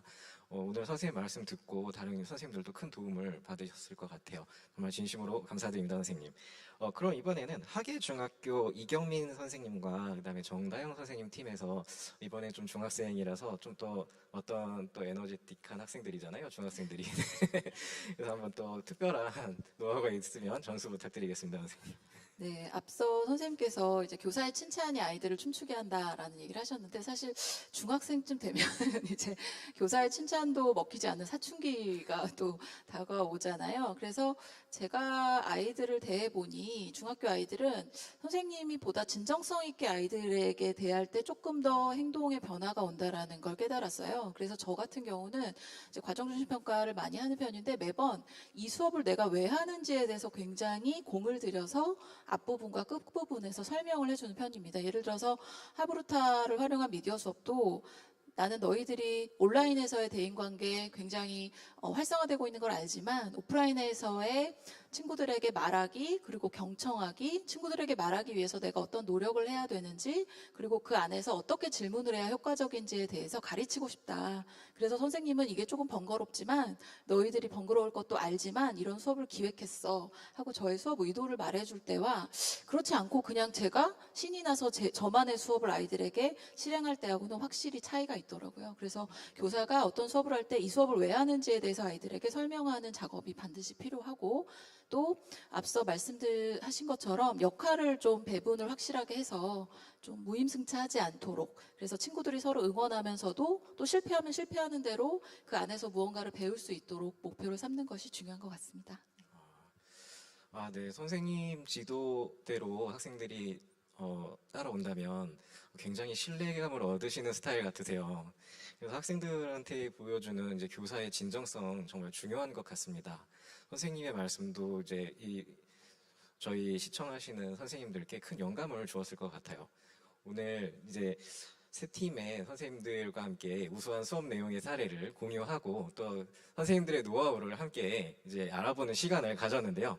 그럼 이제 저희 시간이 이제 거의 다 됐어요. 이제 그럼 아쉽지만 이제 종합 토론을 여기까지 하도록 하겠습니다. 오늘 만나뵈서 반가웠습니다. 시청해주신 분들도 정말 감사합니다. 네, 정말 좋은, 끝나시면 안 됩니다. 아직 남았습니다. 네. 자, 정말 좋은 말씀 해주시는 그런 자리였던 것 같습니다. 자, 오늘 수고해주신 우리 선생님들과 그리고 우리 좌장님께 큰 박수 다시 한번 부탁드리겠습니다. 자, 우리 좌장님께서도, 연구원님께서도 말씀하셨지만 아쉽게 시간이 다 되어서 여기서 인사를 드려야 될 것 같습니다. 여러분 어떠셨나요? 즐거우셨나요? 오늘 총 6개 팀 10분의 선생님과 함께 좋은 시간을 함께한 것 같았는데요. 저희도 여러분들과 함께 뜻깊은 시간을 함께할 수 있어서 너무나 좋은 시간이었던 것 같습니다. 자, 저희를 이렇게 함께 참여해주신 선생님들과 응원해주시고 함께해주신 모든 분들께 진심으로 감사의 말씀을 전하겠습니다. 자, 이것으로 2022 소프트웨어 교육 수업 콘서트를 마치도록 하겠습니다. 함께해주신 여러분 진심으로 감사드립니다.